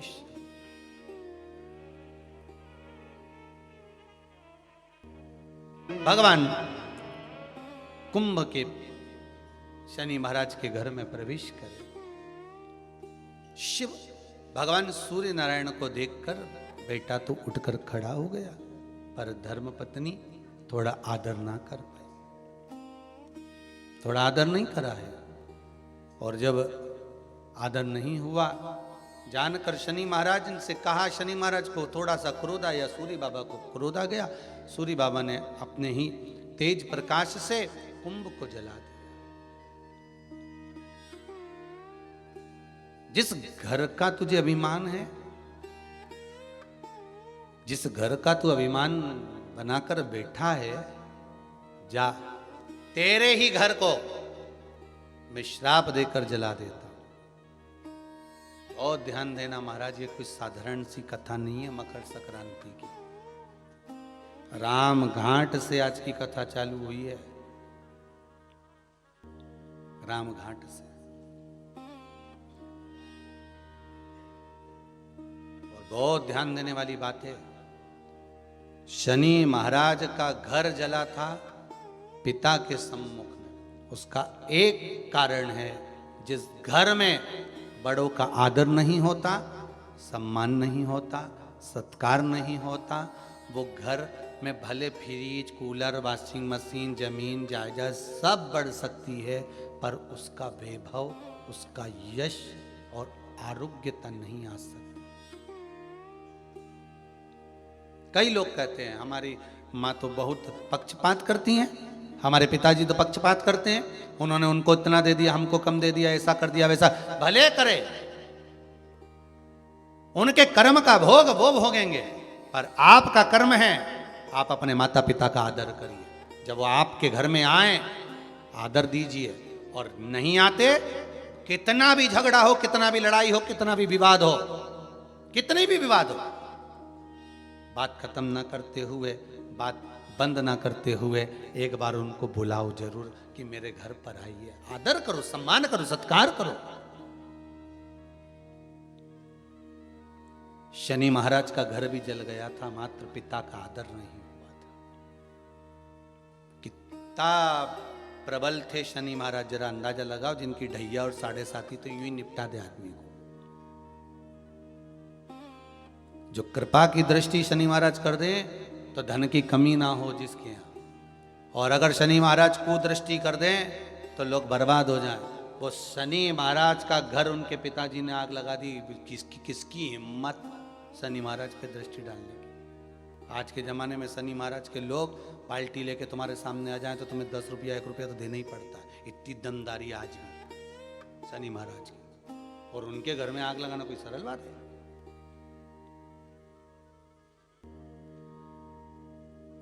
सीधा सीधा बोल्ड आदमी से भिड़े, सीधी बात। आज भी शनिवार की शनिवार आते हैं, जो बाल्टी सामने दी रुपया निकाल कर डालना पड़ता है। इतनी दमदारी है, इतनी दमदारी। अच्छा भी पर्स टटोलता रहे, देखो 1 रुपया हो 2 रुपया। उसने कुछ भी नहीं बोला, बस उसने तो बाल्टी आगे अड़ाई, पहचान गए कि वो का आदमी है, देना पड़ेगा। कितनी बोल्डता होगी, कितनी दमदारी होगी, जरा सोचिए। और वो शनि महाराज का मकान, घर जिसमें शनि महाराज रह रहे थे, उसमें आग लगा दी किसने? सूर्य नारायण भगवान, पिता ने। क्योंकि आदर माँ बाप का अगर नहीं है तो वो जमीन जायदाद किसी काम की नहीं है।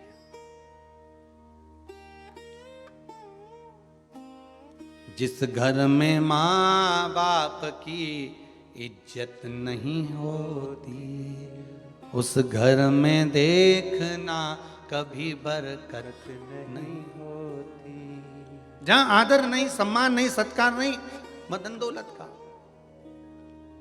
आग लगा दी, कुंभ जल गया। जैसे कुंभ जला, शनि महाराज की आंख से जल बहने लगा। शनि महाराज की आंख से नैनों से जल बह रहा। धामनी आई,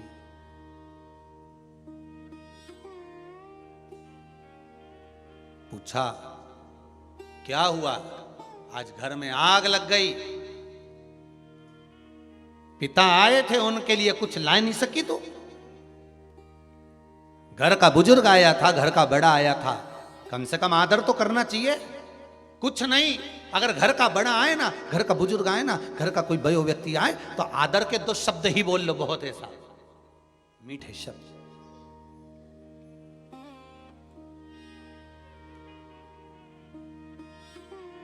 जोधपुर की सरदारपुरा की कथा जब हुई थी, तो उस कथा में कहा था जोधपुर में कि अगर कुछ नहीं दे सकते किसी को, मकर संक्रांति पर आपके पास में देने के लिए अगर चावल नहीं है, खिचड़ी नहीं है, लड्डू नहीं है, गुड़ नहीं है, तिल नहीं है, 1 रुपया भी दान करने के लिए अगर आपके पास में नहीं है, तो हमने उस सरदारपुरा की कथा में सत्संग भवन में कहा था, कुछ भी नहीं आपके पास में, तो आपकी वाणी तो है ना, प्रेम के बोल बोल लीजिए। राम नाम, कृष्ण नाम, शिव नाम का दान दे दीजिए। श्री शिवाय नमस्तुभ्यम, ये दान दो। नहीं है आपके पास कुछ दान करने के लिए, आप श्री शिवाय नमस्तुभ्यम दान करो। और अगर भगवान ने दिया है आपको थोड़ा बहुत धन, अगर भगवान ने आपको दिया है, तो सत्कर्म में लगाने का प्रयास करिए। लगाओ उसको, वो गलत जगह पर लगे, उससे अच्छी जगह लगा। और अगर कुछ नहीं है तो मुख से बोलते चलो, श्री शिवाय नमस्तुभ्यम, श्री शिवाय नमस्तुभ्यम।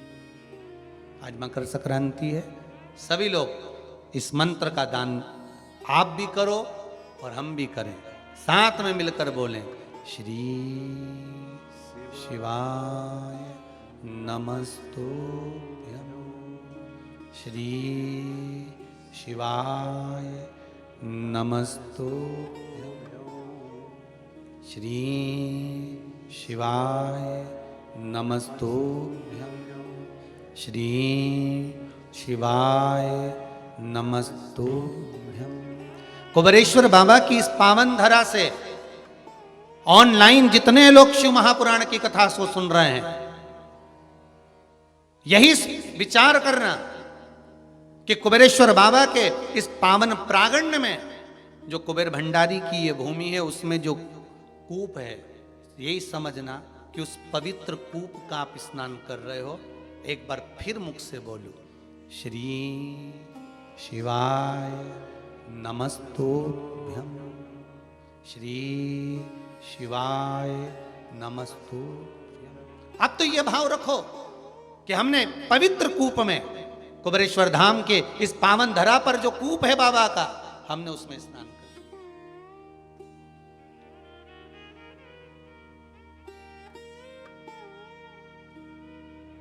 मंत्र का दान दे दो, नहीं है कुछ, मंत्र का दान दीजिए। राम नाम, कृष्ण नाम, शिव नाम दान दो।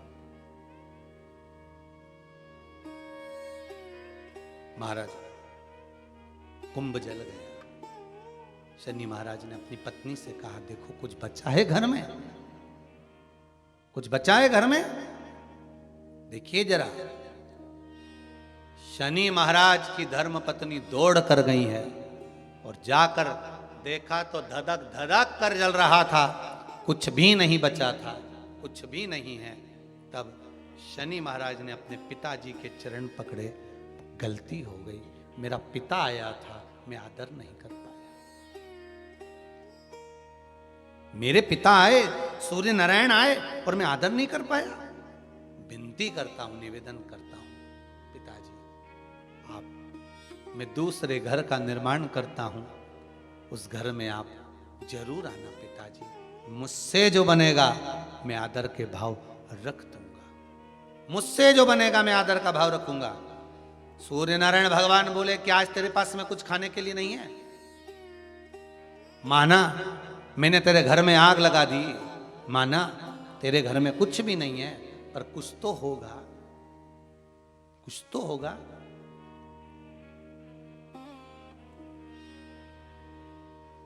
अंदर गई चित्ररथ की पुत्री, दौड़ कर गई शनि महाराज की धर्म पत्नी, थोड़ा सा तिल और गुड़ रखा हुआ, तिल और गुड़ लेके आई, भगवान को देने लगी। सूर्य नारायण भगवान ने कहा, तेरे घर को आग मैंने लगाई है, इस तिल और गुड़ को तो मैं उस दिन लूंगा जिस दिन तू नए घर में प्रवेश करेगा, और मैं स्वयं तेरे उस घर में आऊंगा, आदर देखूंगा, तब तुझे देखकर जाऊंगा। भगवान ने, शनि महाराज ने नया घर बनाया जिसका नाम था मकर।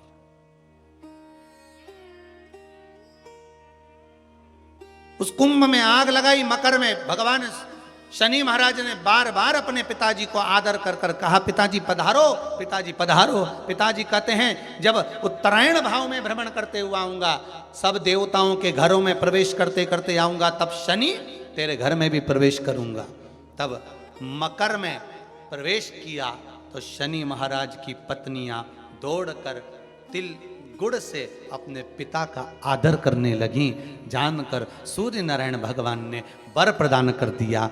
आज मैंने इस मकर राशि में प्रवेश करा है, मकर के अंदर प्रवेश करा है, जो मुझे गुड़ और तिल्ली का दान देगा, सूर्य को अर्घ देगा, सूर्य का स्मरण करेगा, मेरा स्मरण करने वाला कभी खाली नहीं रहेगा।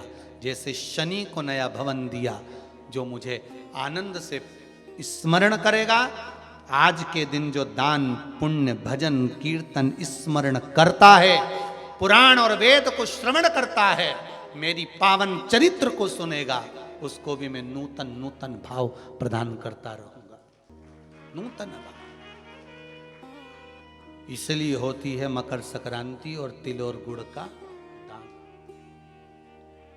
मैं धन्यवाद दूंगा सभी श्रोता भाई बहनों को जिन्होंने गौ माता के लिए गुड़ के दान के लिए शुल्क जमा कर कर यहाँ पर मैसेज किया, उसके लिए भी धन्यवाद है। जो शिव मंदिर के लिए दान दे रहे हैं, और एक निवेदन करूँगा आप सबको, आजीवन भोजन भंडारे वालों को खास तौर से कहूँगा कि आप लोग जो आजीवन भोजन भंडारे के सदस्य बन रहे हो, उनसे निवेदन है कि अगर 14 तारीख और 15 तारीख को आजीवन भोजन भंडारे के सदस्य बन रहे हो तो अलग से कोई तारीख मत लिखाओ। आप तो अगर तारीख लिखाना है कि हम आजीवन भोजन भंडारे के सदस्य बन रहे हैं तो 14 तारीख मकर संक्रांति लिखाओ।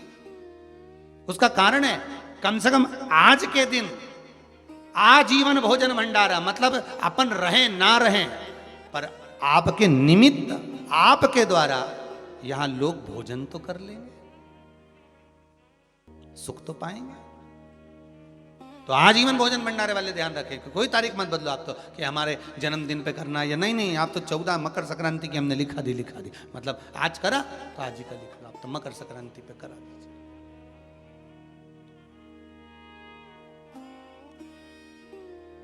सिद्धता भगवान सूर्य नारायण कर रहे हैं, भगवान भास्कर देव कर रहे हैं। सुनो शनि, तुम नए घर में प्रवेश करे हो, इसलिए तुम्हारे घर में मैंने प्रवेश करा है। जो मुझे तिल का और गुड़ का भाव देगा, दान पुण्य स्मरण करेगा, मकर राशि के अंतर्गत मैं प्रवेश कर रहा हूँ, तुम्हारे घर में संपदा की वृद्धि होगी। दान धर्म पुण्य संकीर्तन स्मरण ये कभी घटता नहीं। और आप सभी को मकर संक्रांति के पावन अवसर पर बहुत बहुत बधाई देते हुए भाव प्रकट कर रहे हैं कि कम से कम आपने मकर संक्रांति की कथा को श्रवण तो करा, जनमानस तक ये कथा पहुंची तो सही।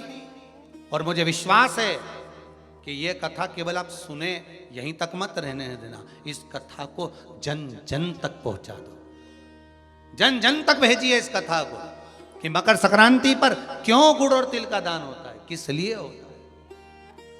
माता पिता का आदर कराए, इसलिए आज भी कुछ चीजें घर के बुजुर्गों को दी जाती है, बड़ों को दी जाती है, छोटों को नहीं, बड़ों को देते,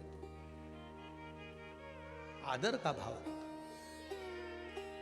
शिव पुराण कह रही है महाराज, भगवान शंकर पार्वती आनंद के साथ निवास कर रहे हैं, तभी उसी समय पर शिव और पार्वती का मंगल विवाह हो रहा।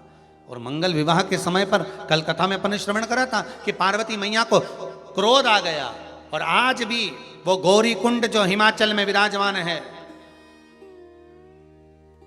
आज भी वो गौरी कुंड के पास से अगर कोई गंगा का जल लेकर जाता है तो वो गौरी कुंड में उछाला जाता है, उछाल।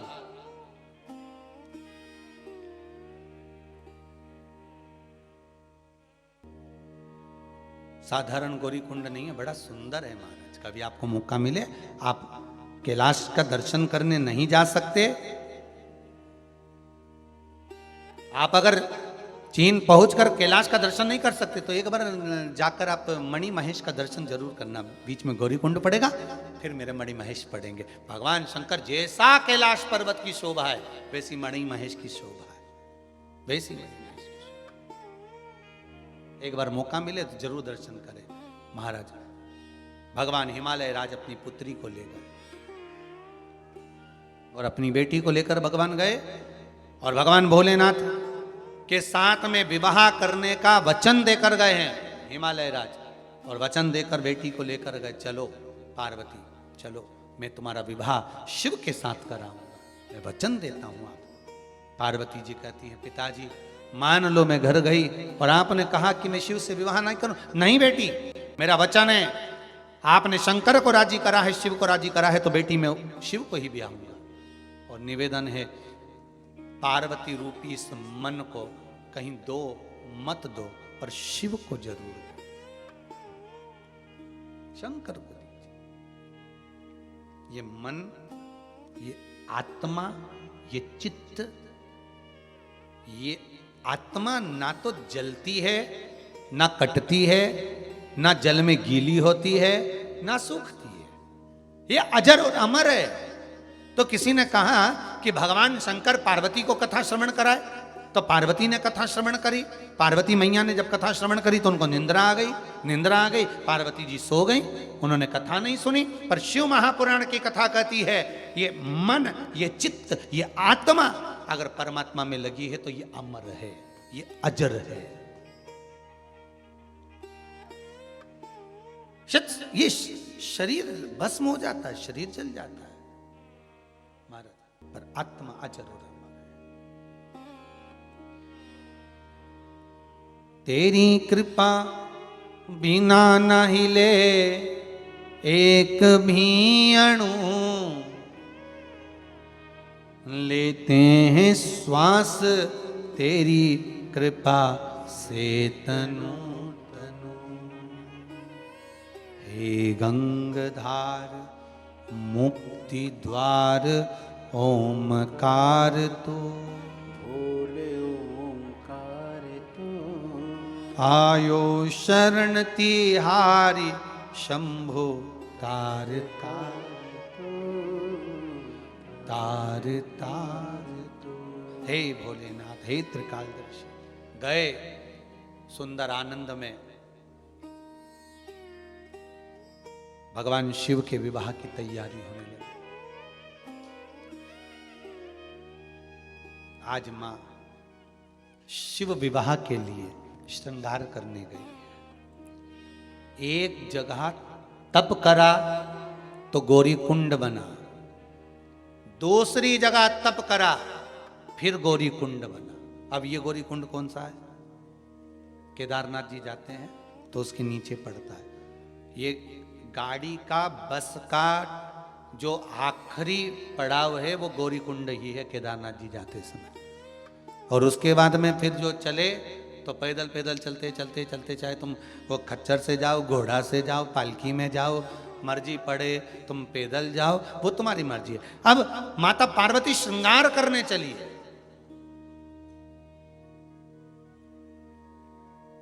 एक गौरी कुंड पर बैठकर तप करा,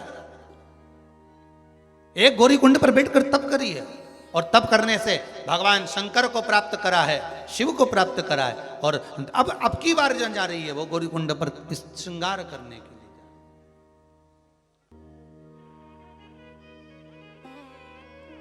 और चली, कितना सुंदर भाव कहा है महाराज जी। सत्संग ने मेरी बात चलाई, सतगुरु ने मेरी कीनी रे सगाई। देखिए जरा ध्यान दीजिएगा, रुक्मणी जी को नारद जी ने सत्संग कराया था, भगवान कृष्ण मिल गए थे। पार्वती जी को भी नारद जी ने सत्संग कराया था, जन्म लिए, और नारद जी ने कह दिया अगर ये इसको पति मिलेगा, भस्मी रामाने वाला, जटाजूड़ बांधने वाला, मृगछाला पहनने वाला, इसको पति मिलेगा, ऐसा अड़भंग मिलेगा, अगर ये चाहे तो शिव की आराधना करे। बस सुन लिया था, इसलिए सत्संग ने मेरी बात चलाई, सतगुरु ने मेरी कीनी रे सगाई। अब गुरु को बुला के हाथ लेवा तो करा दो, मुझे भोले बाबा की दुल्हन बना दो।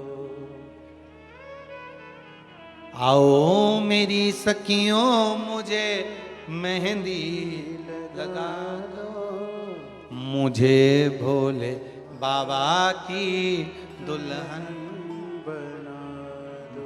ये मन, ये चित्त, ये वृत्ति शंकर में लगा दो शिव। उस गौरी कुंड में पुरुष नहीं नहा सकता, आचमन नहीं कर सकता,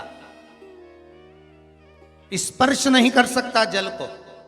और इस गौरी कुंड में सब स्नान। क्यों?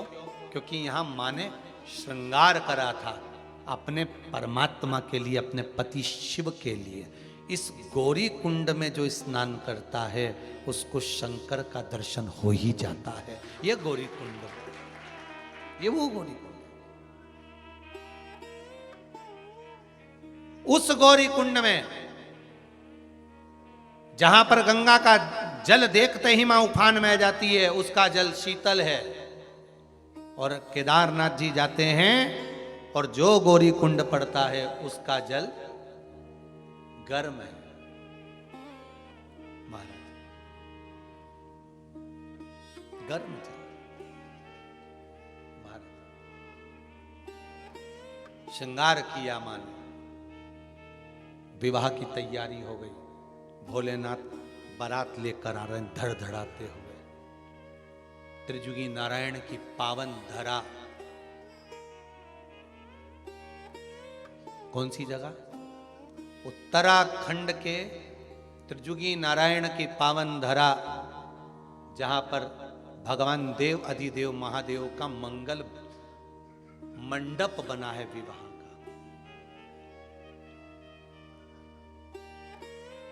हमें तो ऐसा लगता है शिव जी की शादी भी आज के फैशन से हुई थी, हमको ऐसा लगता है। देखो है, अब देखो बारात हिमालय राज के यहां पहुंची, अंदाजा लगाइए जरा। हो, हिमालय राज की नगरी में बारात पहुंची,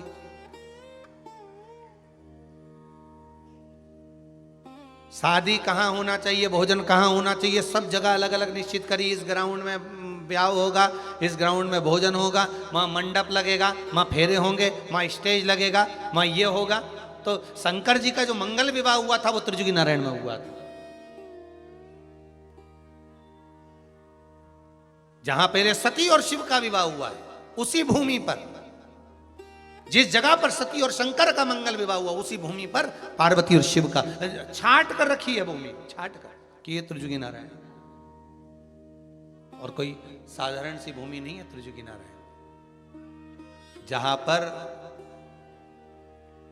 शंकर और पार्वती, शिव और सती के विवाह की अग्नि आज तक जल रही है, और उस अग्नि के पास के जो कुंड हैं वो अमृत की तरह है। साहब ऐसी दुनिया की कौन सी औषधि है जो उसमें ना हो। हमने कई बार कथाओं में वर्णन किया कि अगर बड़े से बड़ी बीमारी भी हो गई है, कैंसर जैसा बड़ा रोग भी हो गया है, तो घबराना नहीं है, शंकर पर छोड़ दो, महामृत्युंजय पर छोड़ दो। महामृत्युंजय का जाप करो, श्री शिवाय नमस्तुभ्यम जपो, पंचाक्षर मंत्र ओम नमः शिवाय जपो, और त्रिजुगी नारायण का जल बुलवाइए और उस जल का आचमन करना चालू कर दीजिए। कैंसर जैसी बीमारी भी हो गई, बड़े से बड़ी बीमारी हो गई, डॉक्टर कह रहे हैं लास्ट स्टेज का है, तो भी एक बार प्रैक्टिकल करने में कुछ नहीं जाता। उस शंकर के, जहां शिव और सती का, जहां शंकर और पार्वती का विवाह हुआ था, उनकी भावर की अग्नि जो जली थी आज तक जल रही है, आज तक वो अग्नि जल रही है। वो अग्नि के जो भावर डली थी, वहां जो कुंड है, उस कुंड का जल मंगवाओ, उसको पिलाओ जीव को, थोड़ा थोड़ा आचमन कराइए।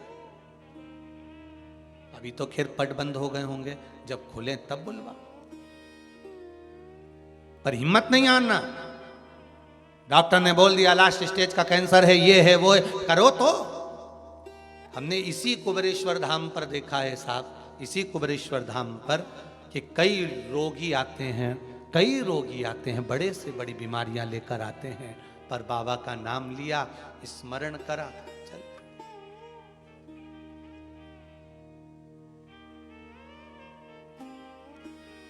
दिया और चल दिया। हम तो इतना ऊपर त्रिजुगी नारायण से जल तो नहीं ला सकते आप लोगों के लिए, पर बाबा से ये विनय जरूर कर सकते हैं, बाबा कुछ ऐसी कृपा करना कि जो ये आपके कुबेरेश्वर धाम में जो कूप है, इसी में आप त्रिजुगी नारायण का पानी भर देना, ऐसी कृपा कर देना कि लोग जल का आचमन कर स्वस्थ हो जाएं, ऐसी कृपा कर देना। इतनी ऊपर कोई नहीं जा सके, पर बाबा इतनी कृपा तो करना महाराज। ये जितनी जितनी कथा में जो जो कुएं आ रहे हैं ना, धन्वंतरी को, काशी की ज्ञानवापी, गौरी कुंड, फिर गौरी कुंड, मानसरोवर, अभी तो बाकी है बहुत सारी सरोवर।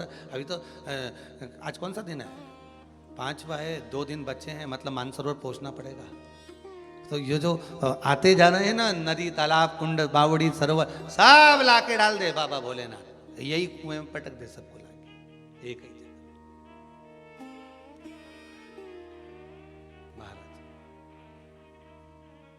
जो आचमन करे उसको सुख मिले, ऐसी कृपा कर दे महाराज। सारे तीर्थ धाम आपके चरणों में, हे भोलेनाथ प्रणाम आपके चरणों में। हे शिव, हे शंकर, हे ओघड़ी, हे त्रिकालदर्शी, कैलाशी, अविनाशी मेरे भोलेनाथ। शिव मंगल आनंद करने वाले, मंगल विवाह के लिए त्रिजुगी नारायण की भूमि को वहां पर निश्चित किया है, निश्चित।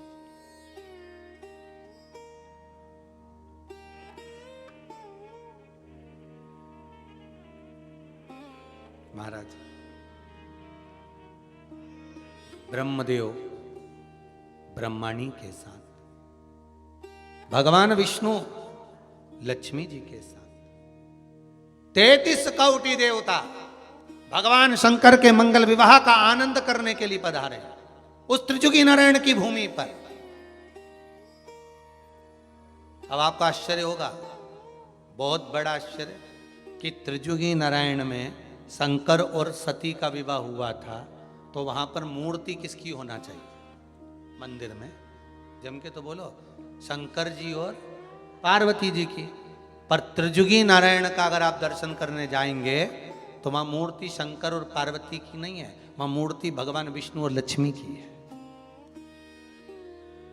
और जिस शिला पर भगवान की भावर हो रही थी, जहां पर भगवान खड़े होकर वरमाला पहनाए हैं माता को, वो कोई दूसरी शिला नहीं, वहां ब्रह्मदेव स्वयं शिला बनकर लेट गए थे भगवान शंकर के लिए, क्योंकि शंकर जी के लिए सुंदर सिंहासन लाए थे। भगवान हिमालय राज की बेटी का ब्याह, हिमालय राज की कन्या का ब्याह, और उधर दक्ष प्रजापति की बेटी सती का विवाह। एक राजा की लड़की के लिए कोई पत्थर पे बिठा के जयमाला होगी क्या? तो उनके लिए सिंहासन बुलवाए थे। पर शंकर भगवान के लिए कितनी व्यवस्था दी गई थी साहब। भगवान विष्णु ने कहा था बारात लेके चलो, हम तुम्हारे लिए पीताम्बर लाएं, अंबर लाएं, हीरा मोती सोना चांदी सारा सामान लाए। शंकर जी पहने एक भी चीज नहीं पहने। उनने कहा ये फालतू की चीज नहीं पहनूं दादा, पहन लूंगा ना चोटा उन पीछे पड़ी जाए तो ये जिसको देख के चोर पीछे पड़े वो चीज नहीं पहनूंगा, जिसको देख के चोर भी भाग जाए वो पहनूंगा। क्या पहने? गले में सर्प की माला और मुंड की माला। आधे से ज्यादा मुंड की माला देखकर पहचान गए कहीं का तांत्रिक लगता है। और मुंड की माला, और क्या जोरदार पाउडर का डब्बा लपेटा भोलेनाथ जी ने पूरे शरीर पे बस, और नंदी पर बैठे और जो चले। अब विचार करिए, जिन्होंने अंबर पीतांबर आभूषण रत्न माणिक मोती कुछ भी धारण नहीं करा, तो वो सिंहासन पे बैठेंगे? बैठेंगे सिंहासन पे? नहीं, बैठे ही नहीं।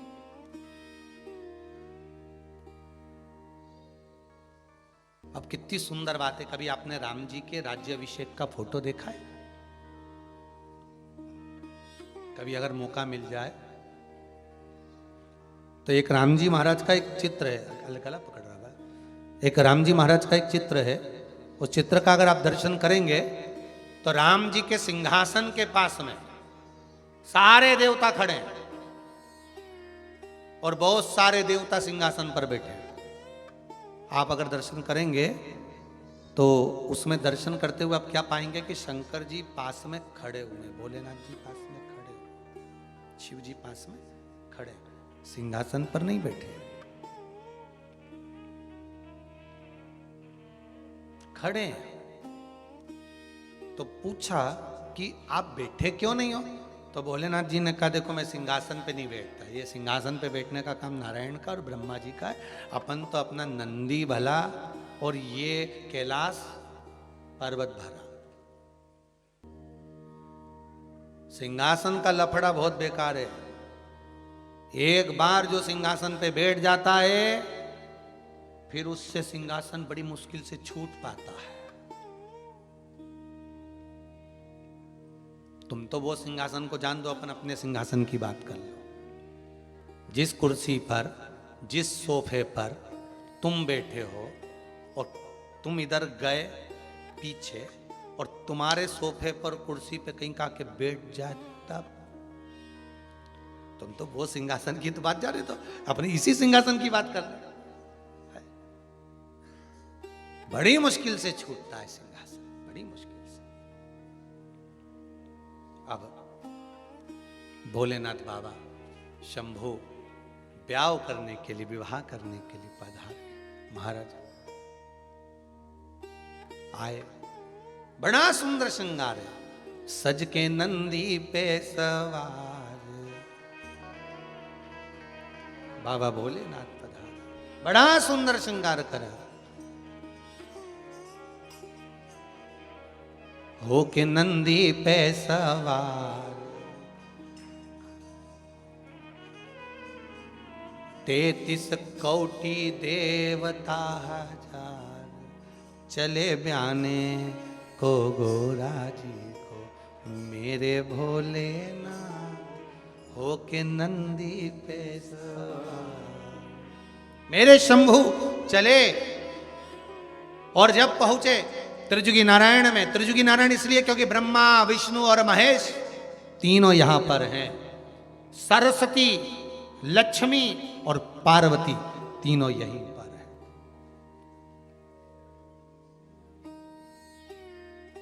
अब जब ब्याह की तैयारी, विवाह चालू। अब विवाह चालू, एक टेंशन भारी।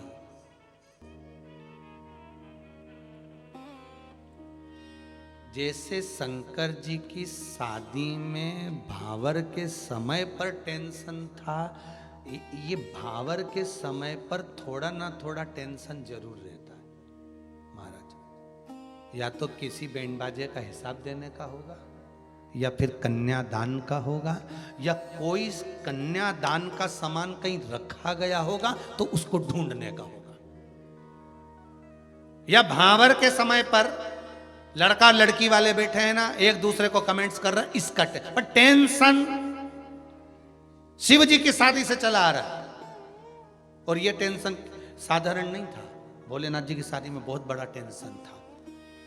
पार्वती जी बाजू में बैठी है, कन्यादान का क्रम चल रहा है, फेरे की तैयारी हो रही है, और पार्वती जी फेरे की तैयारी के समय पर भोलेनाथ जी से तो नहीं बोली, पर लक्ष्मी जी से कह दी, सखी ब्याह हो रहा है पर गड़बड़ी है।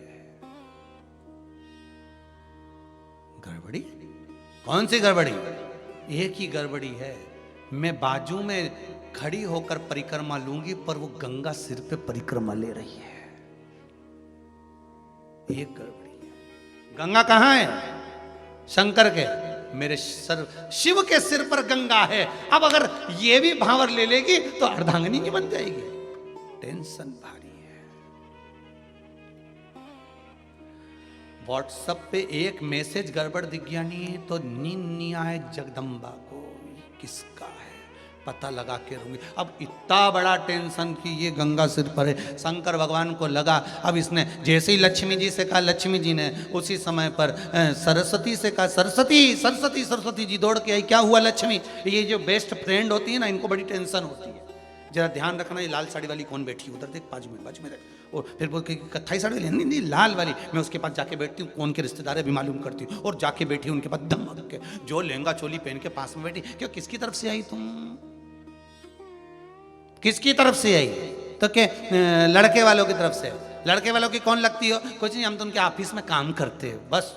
उसने आके कहा ये ऑफिस वाली है, और तुरंत किया। उत्ते में तो नीली पीली लाल हरी बत्ती सब जली गई, सब चली उसके।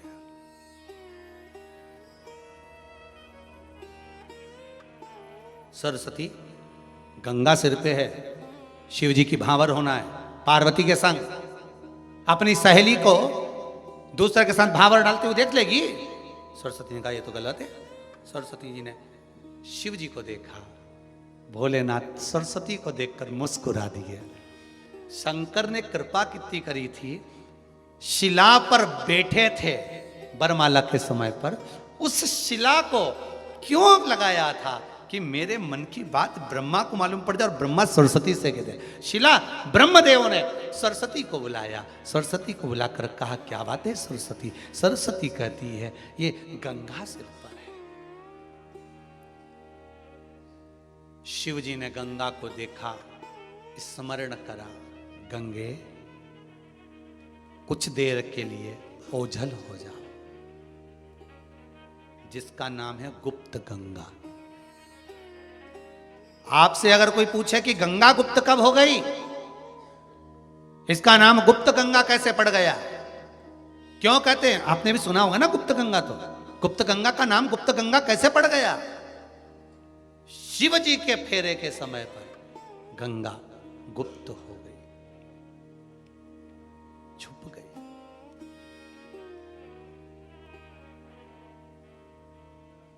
पार्वती मैया ने कहा एक बार जयमाला वापिस हो गई। आजकल के जमाने में लोग जाने ना जाने 2 बार जयमाला हो जाती है, एक बार स्टेज पे और एक बार भावर होती है जब। तो शिव जी ने मन में सोचा दूसरी बार जयमाला क्यों करवा रही है। तो समझ में जब आएगा, जब भगवान शंकर माला पहनने के लिए सिर नीचे करेंगे तो दिख जाएगी कि हे की गई है, नजर आ जाएगी हे की गई।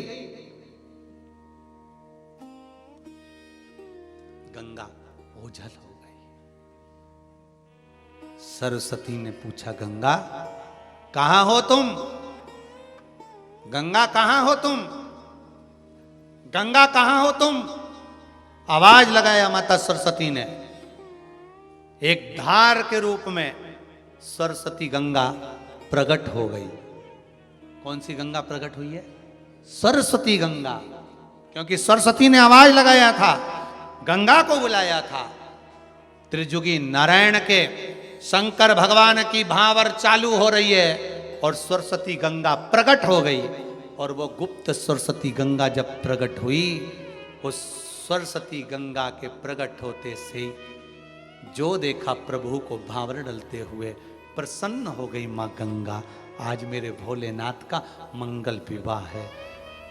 वर दे रही है सरस्वती गंगा, वर दे रही है सरस्वती गंगा वर।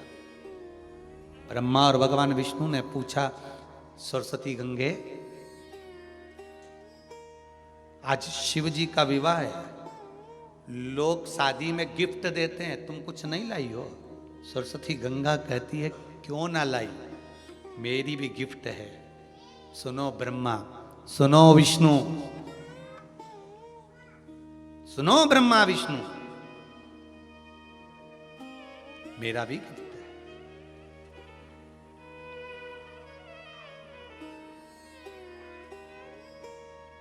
शंकर भगवान भोलेनाथ जब परिक्रमा करेंगे, भावर डलेगी, उनके चलने पर जो एड़ी के निशान पड़ जाएंगे, उसमें मैं जल भर दूंगी। वो जल औषधि का काम कर जाएंगे। यही मेरा पुरस्कार है, यही मेरा गिफ्ट है।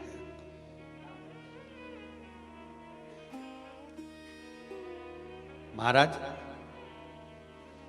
त्रिजुगी नारायण में भगवान के चलने पर जो कुंड बने, भगवान विष्णु के नाम से एक कुंड है, विष्णु कुंड। एक कुंड है रुद्र कुंड, एक कुंड है ब्रह्म कुंड महाराज, और एक कुंड है सरस्वती कुंड। और एक सरस्वती गंगा का भाव उन कुंडों में जाता है।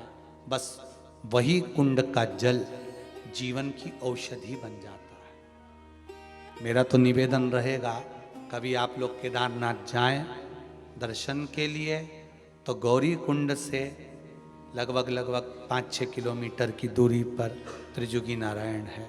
एक बार जरूर दर्शन करें। वो तो ये कोरोना महामारी बीच में आ गई, नहीं तो हमने भी बीच में विचार करा था, आस्था चैनल वालों से भी बात करी थी कि एक छोटे रूप में, वहाँ पर कोई जगह तो है नहीं कथा भागवत की कि वहाँ पर कोई बड़ा हॉल बना हो या सत्संग हो सके। वहाँ तो केवल मंदिर अकेला, वहाँ कोई धर्मशाला वगैरह कुछ नहीं, बस दर्शन करो और बढ़ लो। कभी योग लगा, बाबा कृपा करेगा, और कहीं बाबा की कृपा होगी और करुणा होगी और कोई भगत ऐसा मिल गया कभी योग संजोग से, तो 7 दिन तो नहीं पर 3 दिन या 5 दिन की शिव महापुराण की कथा त्रिजुगी नारायण से एक बार आस्था चैनल पर जरूर दिखाएंगे। और उसमें कोई नहीं आए, बस केवल ऑनलाइन श्रवण करना और बाबा की एक एक कुंड का दर्शन कराते हुए, त्रिजुगी नारायण के उस अग्नि कुंड का जहाँ बाबा की भावर हुई है, जहाँ प्रयास। तो हमने पूछा भी था बीच में योग संजोग पर, ये दादा तो जाए कोरोना काका,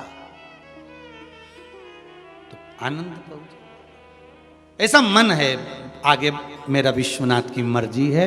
और हम तो बाबा को यही निवेदन करेंगे, त्रिजुगी नारायण के भोलेनाथ जी को, ब्रह्मा विष्णु महेश को, कि बाबा जो सरस्वती गंगा की धार आपके कुंडों में पड़ती है, ब्रह्म कुंड में, विष्णु कुंड में, रुद्र कुंड में, सरस्वती कुंड में पड़ती है, वही धारा, एक धारा यहाँ कुबेरेश्वर धाम में भी भेज दीजिए बाबा। ऐसी कृपा कर दीजिए, जीव का कल्याण, ऐसी करुणा महाराज, शिव कृपा।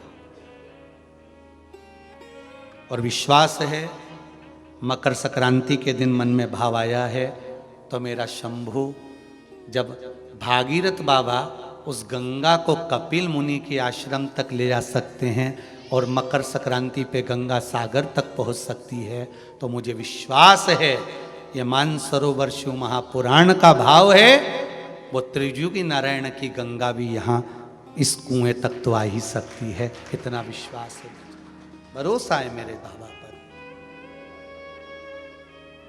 कुबेरेश्वर धाम के इस कूप में वो गंगा जरूर आएगी, ये मेरा विश्वास है। जितनी औषधि वहां की काम करेगी, उतनी औषधि यहाँ की भी काम करेगी, मेरा विश्वास है।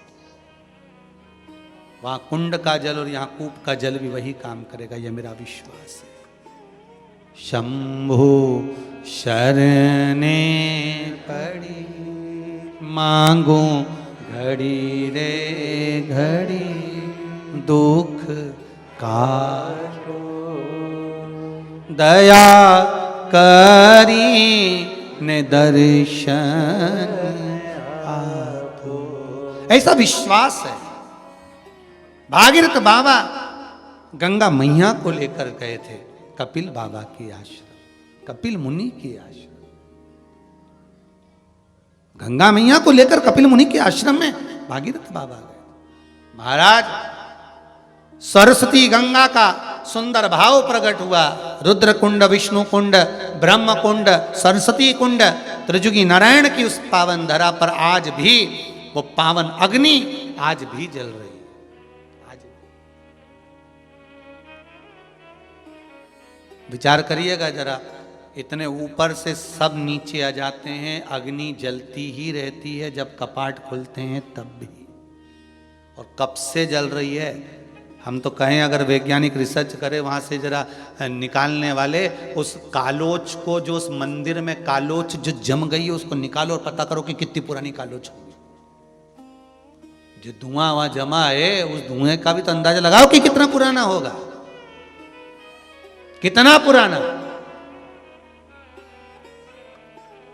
महाराज गंगा मैया भागीरथ बाबा के कहने पर गंगा सागर की ओर कपिल मुनि बाबा के आश्रम में पहुंची। ऐसी सुंदर भाव से गंगा जी पधार रही हैं। भाव से हम भी बाबा की जटा में गंगा विराजमान हो रही है। ऐसे भाव के साथ में गंगा जी का हम दर्शन कर रहे हैं। भगवान शंकर की जटा में गंगा जी विराजमान हो रही है। उस पावन दर्शन को हम सब कर रहे हैं। बोल गंगा महारानी की जय।